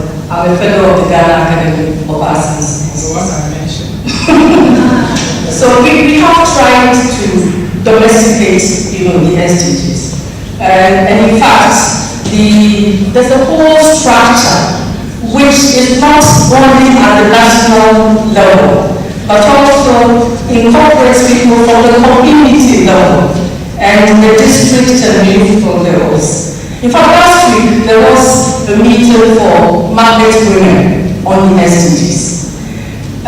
They have also made an attempt to translate the SDGs into Gabani, into Chi, into Ghana, the local levels, so that the ordinary people can understand the issues being raised in the SDGs. And when I say translated, it's not translating it in the abstract way they have been formulated in the General Assembly, but giving examples to make them meaningful to people at the local level, using Ghanaian examples.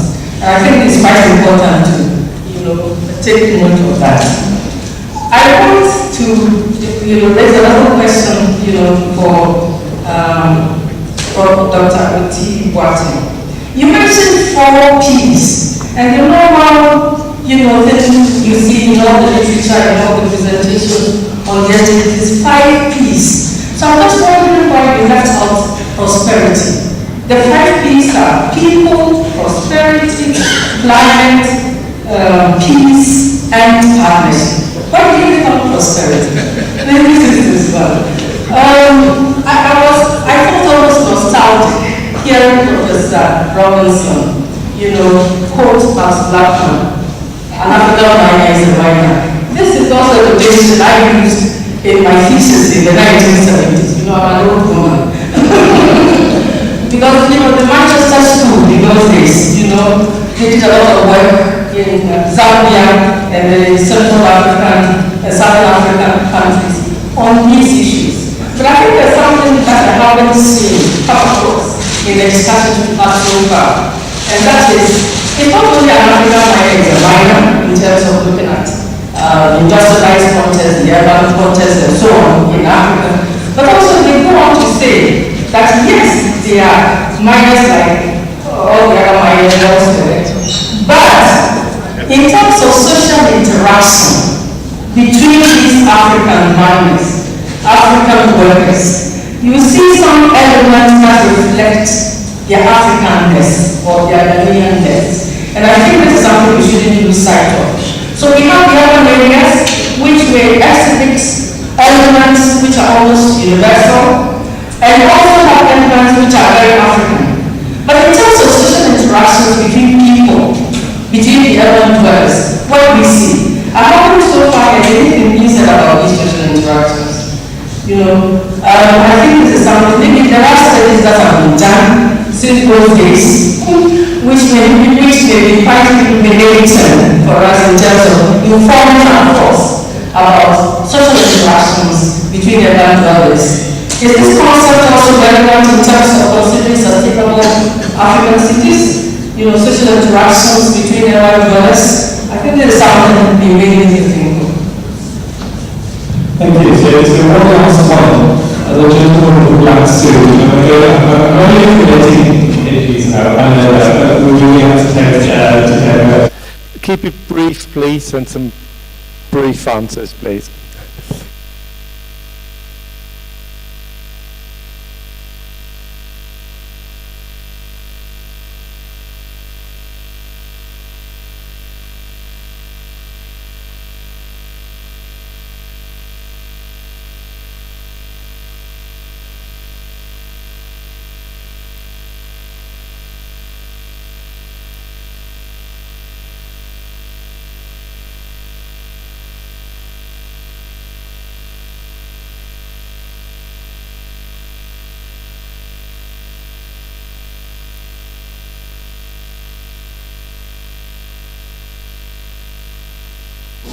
That development is taking the lead, and then sometimes planning is following because of the problem we are having.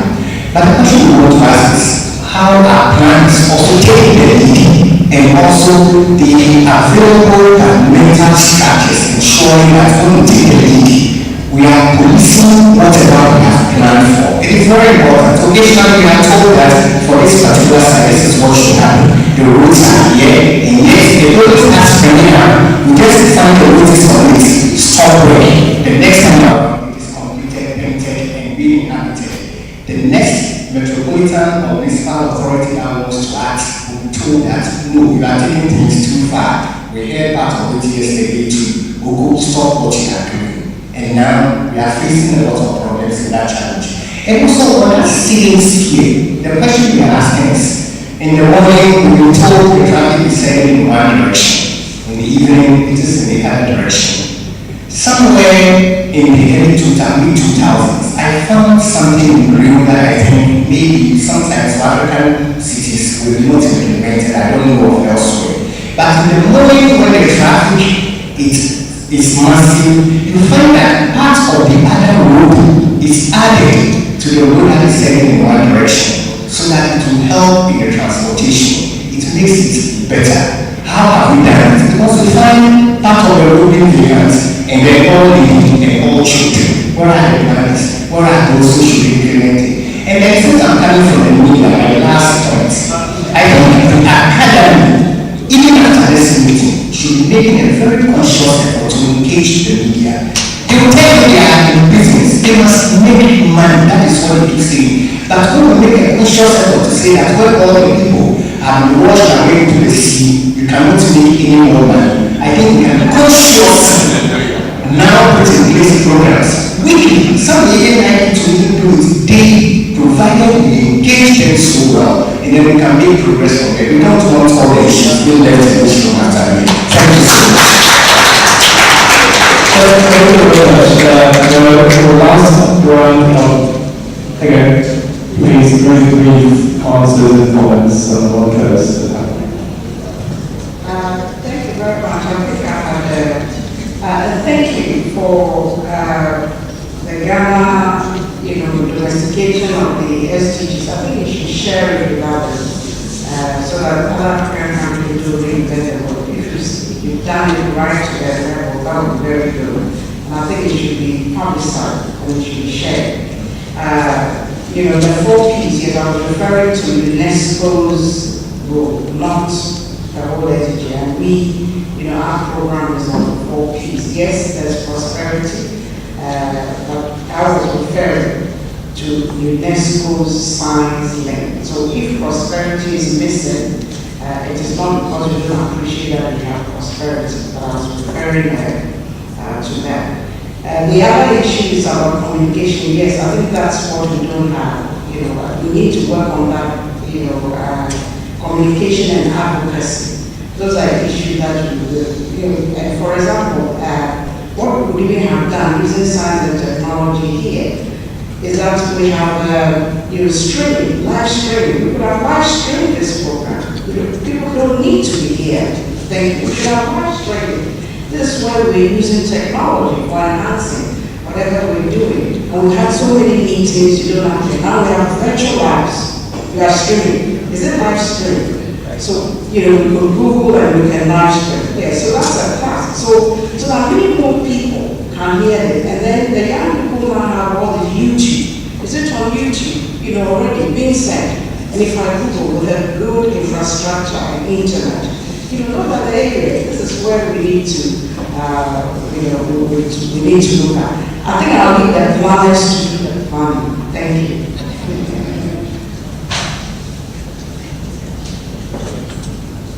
Yes, thank you for bringing up that point about the next sentence in the African migrant reminder. So I just discussed this in my 2006 book, Ordinary Cities. In fact, comparing the sterilization from the Chicago School of urbanity, which was really quite open, engaging, people had to meet each other, try and work out their kinship relations, and so on. So this was the story that was told by the Manchester School. The Chicago School idea, which became very dominant, determined what we thought the urban was. We thought the urban was something where people were blasé, they walked past one another, and became homogenized, and so on. The street was not a site of sociability.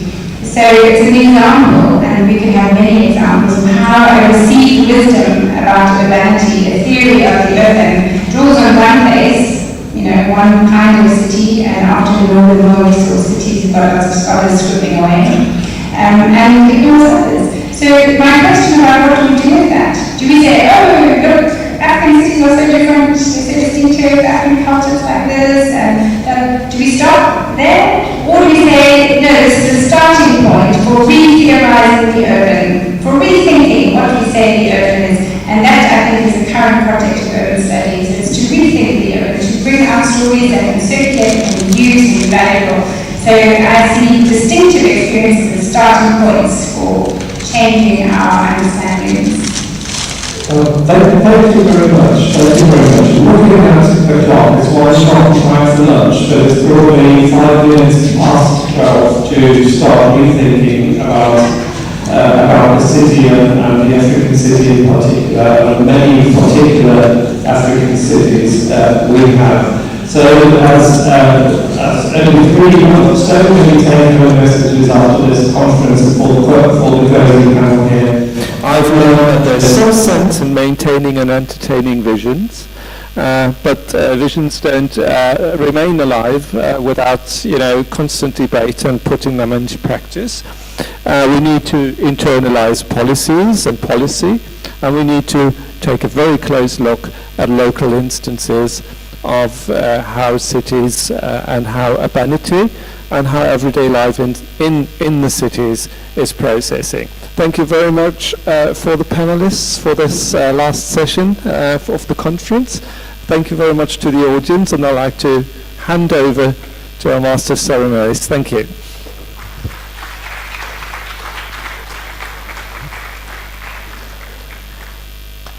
Thank you very much, Professor Kruger, for chairing this section.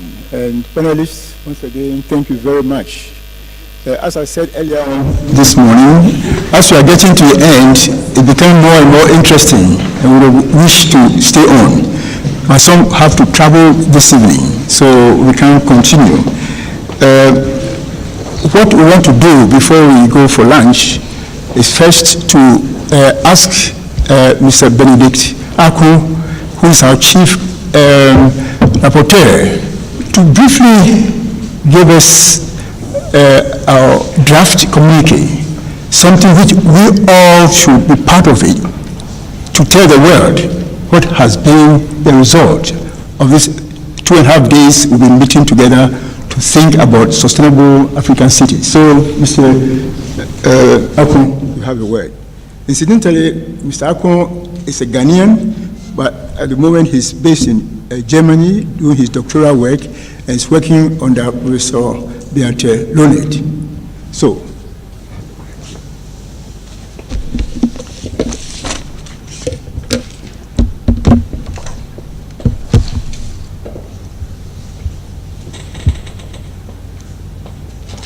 good afternoon. So this is the draft communique for the conference on sustainable African cities held in Accra from 3rd to 6th July 2018. No. Okay. So I begin with the preamble.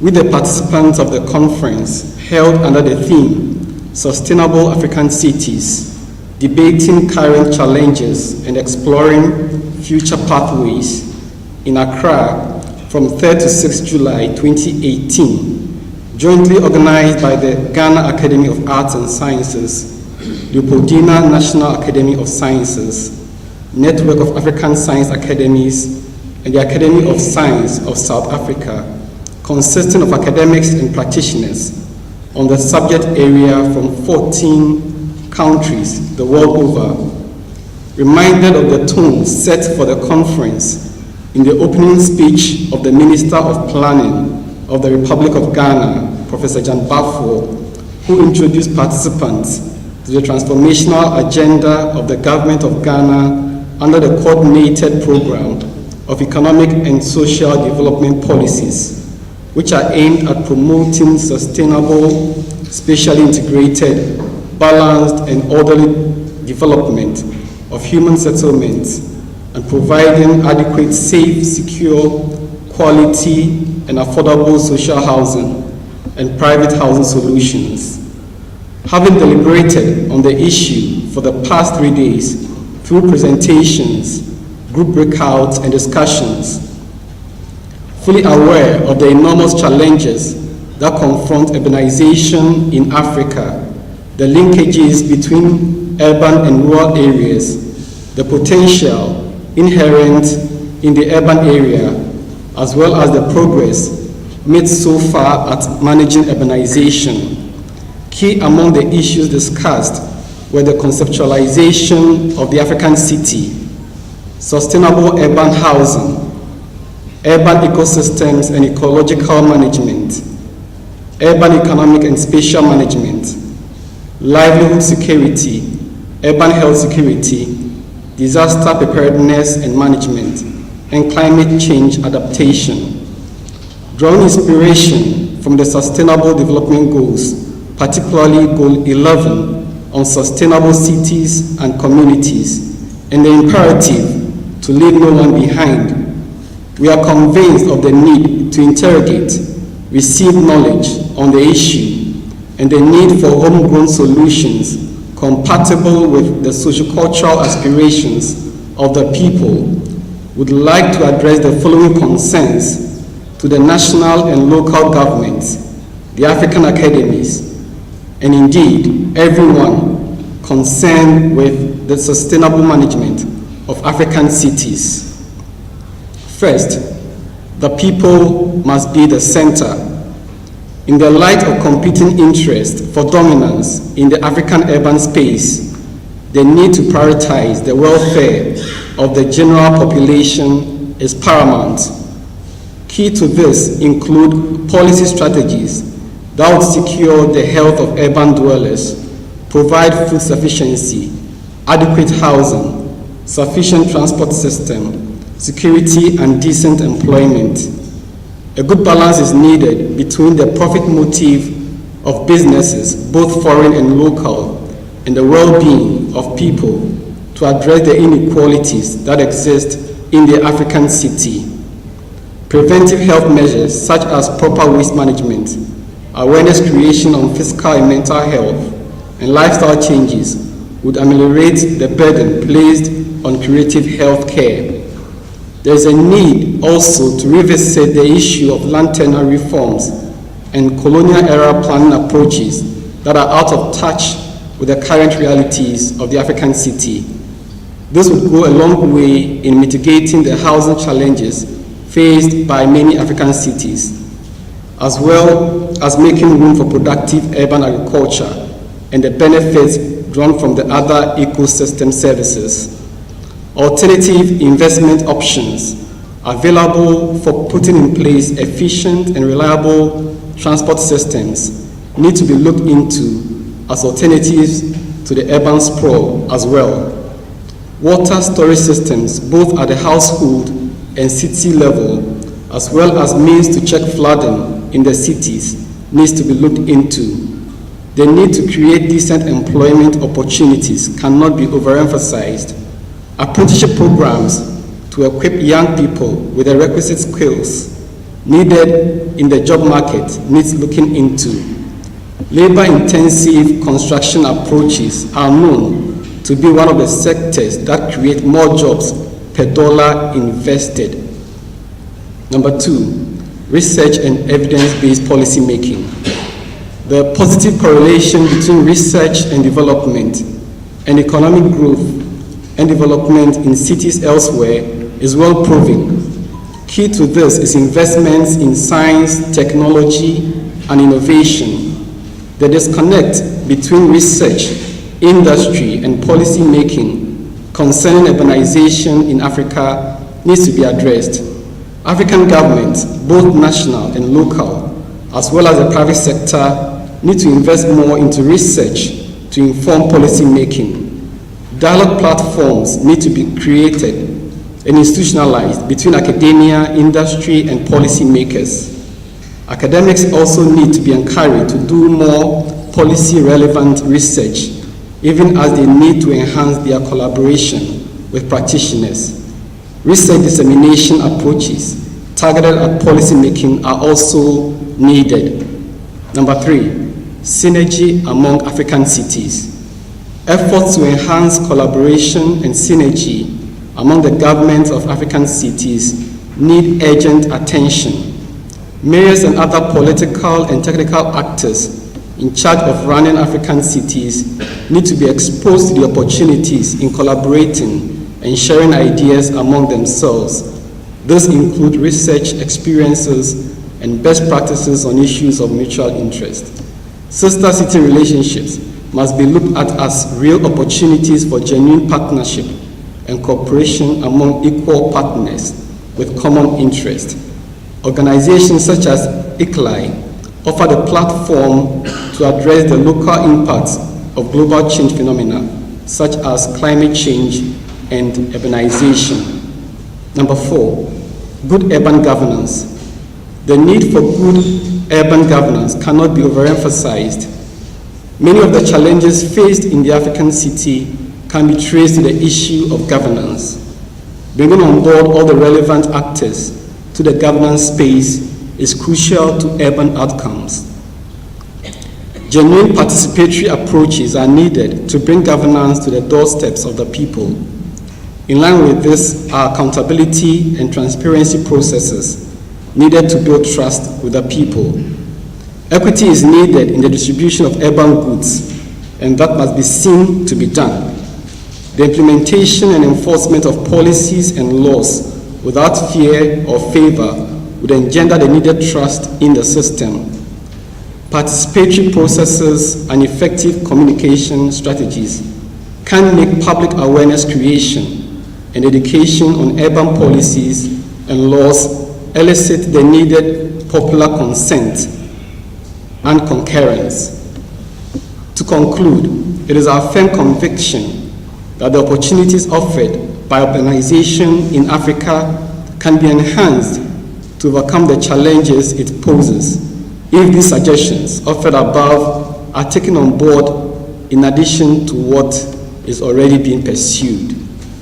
Thank you.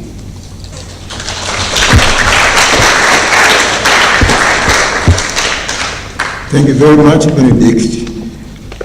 As we indicated, this is a draft communique, and copies are going to be circulated to you as part of the conference report.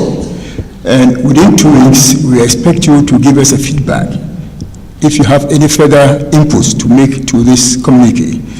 When it's completed, we'll then send the communique to all the stakeholders. Now, we've come to the end of the 2.5 days conference we've had. It's my responsibility to dissolve this assembly. But before I do that, I would like to thank all those who have supported us in planning this conference. It is of interest to know that the conference has been planned by 2 groups of people. There has been the International Planning Committee and then the Local Planning Committee. I stand here on their behalf to acknowledge all the support we have received in planning the conference. We want to first acknowledge the support we've received from the National Academy of Sciences of Germany, Ljubljana, for the great investment made to make sure that this conference came on.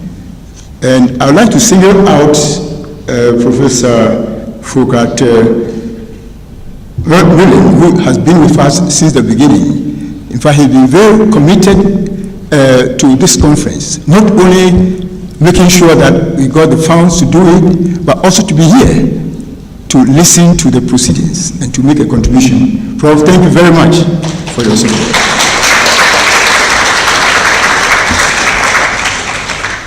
Then there is the Network of African Science Academies, so-called NASAC, which has also been a great support in helping us to move this conference to this point. Then there's the Academy of Science of South Africa. They've also been a partner in organizing this conference. And then the Federal Ministry of Education and Research of Germany has also given us a lot of support. We appreciate that. And of course, our own academy, the Ghana Academy of Arts and Sciences, the President and her council have been of great support in urging us on to make sure that we have a successful conference. Thank you very much. I'll be held guilty if I fail to acknowledge the financial support the local planning committee had to have this successful conference. So I will quickly go through a list of people who made financial contribution to support this conference. First, the ministries, departments, and agencies give us the financial support. The Ministry of Environment, Science, Technology and Innovation, the Ministry of Water Resources, Works and Housing, the Energy Commission, Council for Scientific and Industrial Research, and the Architects Registration Council. Then there were some individuals and organizations, private organizations and consultancies which also supported us. There is Sutherland and Sutherland, an architect's firm, S. Tete and Associates, another architect's firm, then Multicad Consultancies, then McDonald's Building Interiors, and the Ghana Institute of Architects, and the GTZ. We are very grateful to all of you. And to the presenters, the chairpersons, the moderators, and all of you who have faithfully participated in this conference, we say thank you very much. And of course, I can't help by thanking God also for having given us good weather. There could have been flooding in Accra during this period, but God prevented that from happening, so we are very grateful to Him. With this, I'd like to bring, Christian, please come. Yes.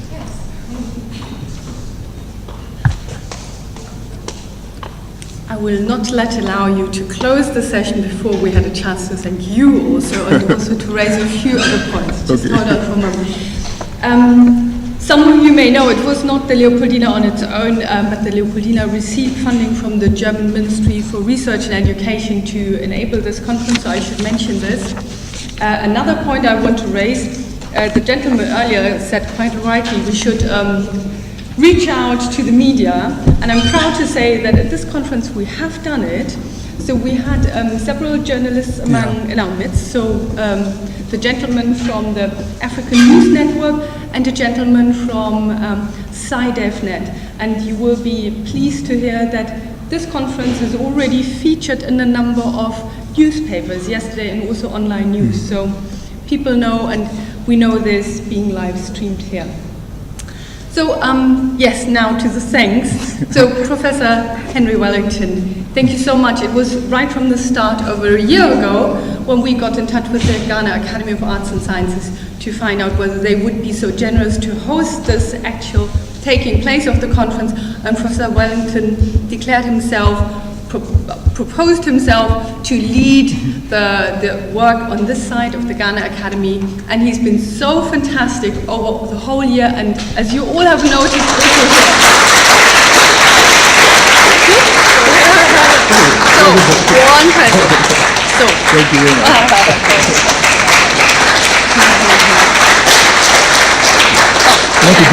I've got two other. Right, I also want to mention Francis Ankara. Yeah. Is he here? There he is, come here. And is Deborah here? Deborah, yes. Deborah.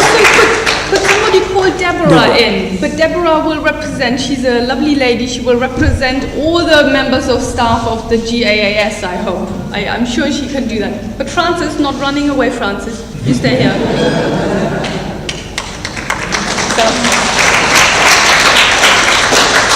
So Francis has been fantastic, and I think he also was a great support to Professor Wellington. Thanks for your help in preparing this conference. Deborah? Is Deborah coming? Yeah, there she is. And Deborah, sorry, you have to stand in for all your fantastic colleagues. There's a small present that you will be able to share with them, but thanks to all your colleagues for helping to prepare this podium. Thank you. Thank you very much, Christina. I want to make one little correction. I didn't propose to chair the planning committee.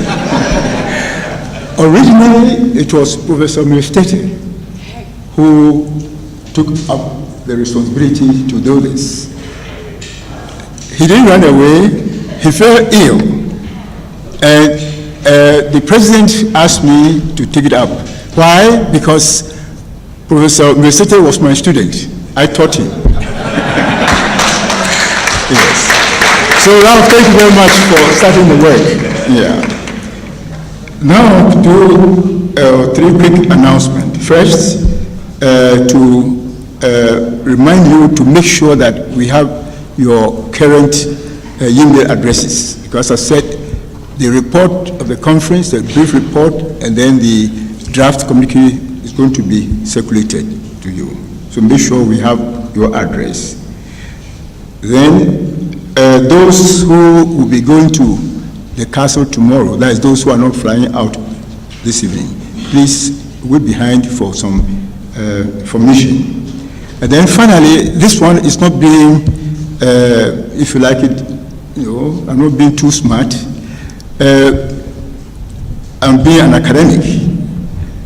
I have with me a book. Professor Johnson alluded to the book published by one of the fellows, Kwesi, who is based in Canada, the Oxford Street, Atusu. His book, as he acknowledged it, was based on this book, which I wrote in 2011. This is the second edition, and I would like, especially our African delegates, to have a copy before they go. Not for free, anyway. Right. So with that, I think since the president of the Academy at the opening session prayed to open the conference, I don't think I'll be held guilty if I ask the past vice president for the GAAS to come up, because it's been part and parcel of the planning committee and has been part of the conference. So, Emerita Professor Elizabeth Adefio Shandoff, will you be kind enough to come and close us with a prayer?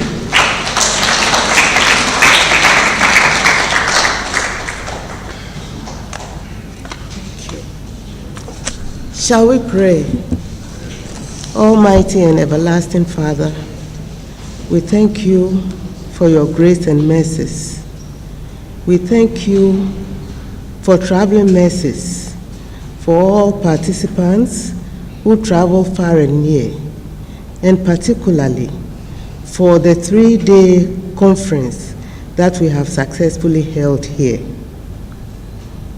We pray that the communique that have come out from these deliberations will go far and wide, and all actors and stakeholders will contribute in a special way to improve our cities and make them more sustainable. As our participants go back, Lord, we pray that your presence will go with them safely to continue the good work that they have started on cities in Africa. We thank you for continued support and divine blessing, and thank you for all that you've done for us. We thank you in Jesus' name. Amen. Thank you very much. With that, we are going to the end. I wish you a very nice lunch. God bless you.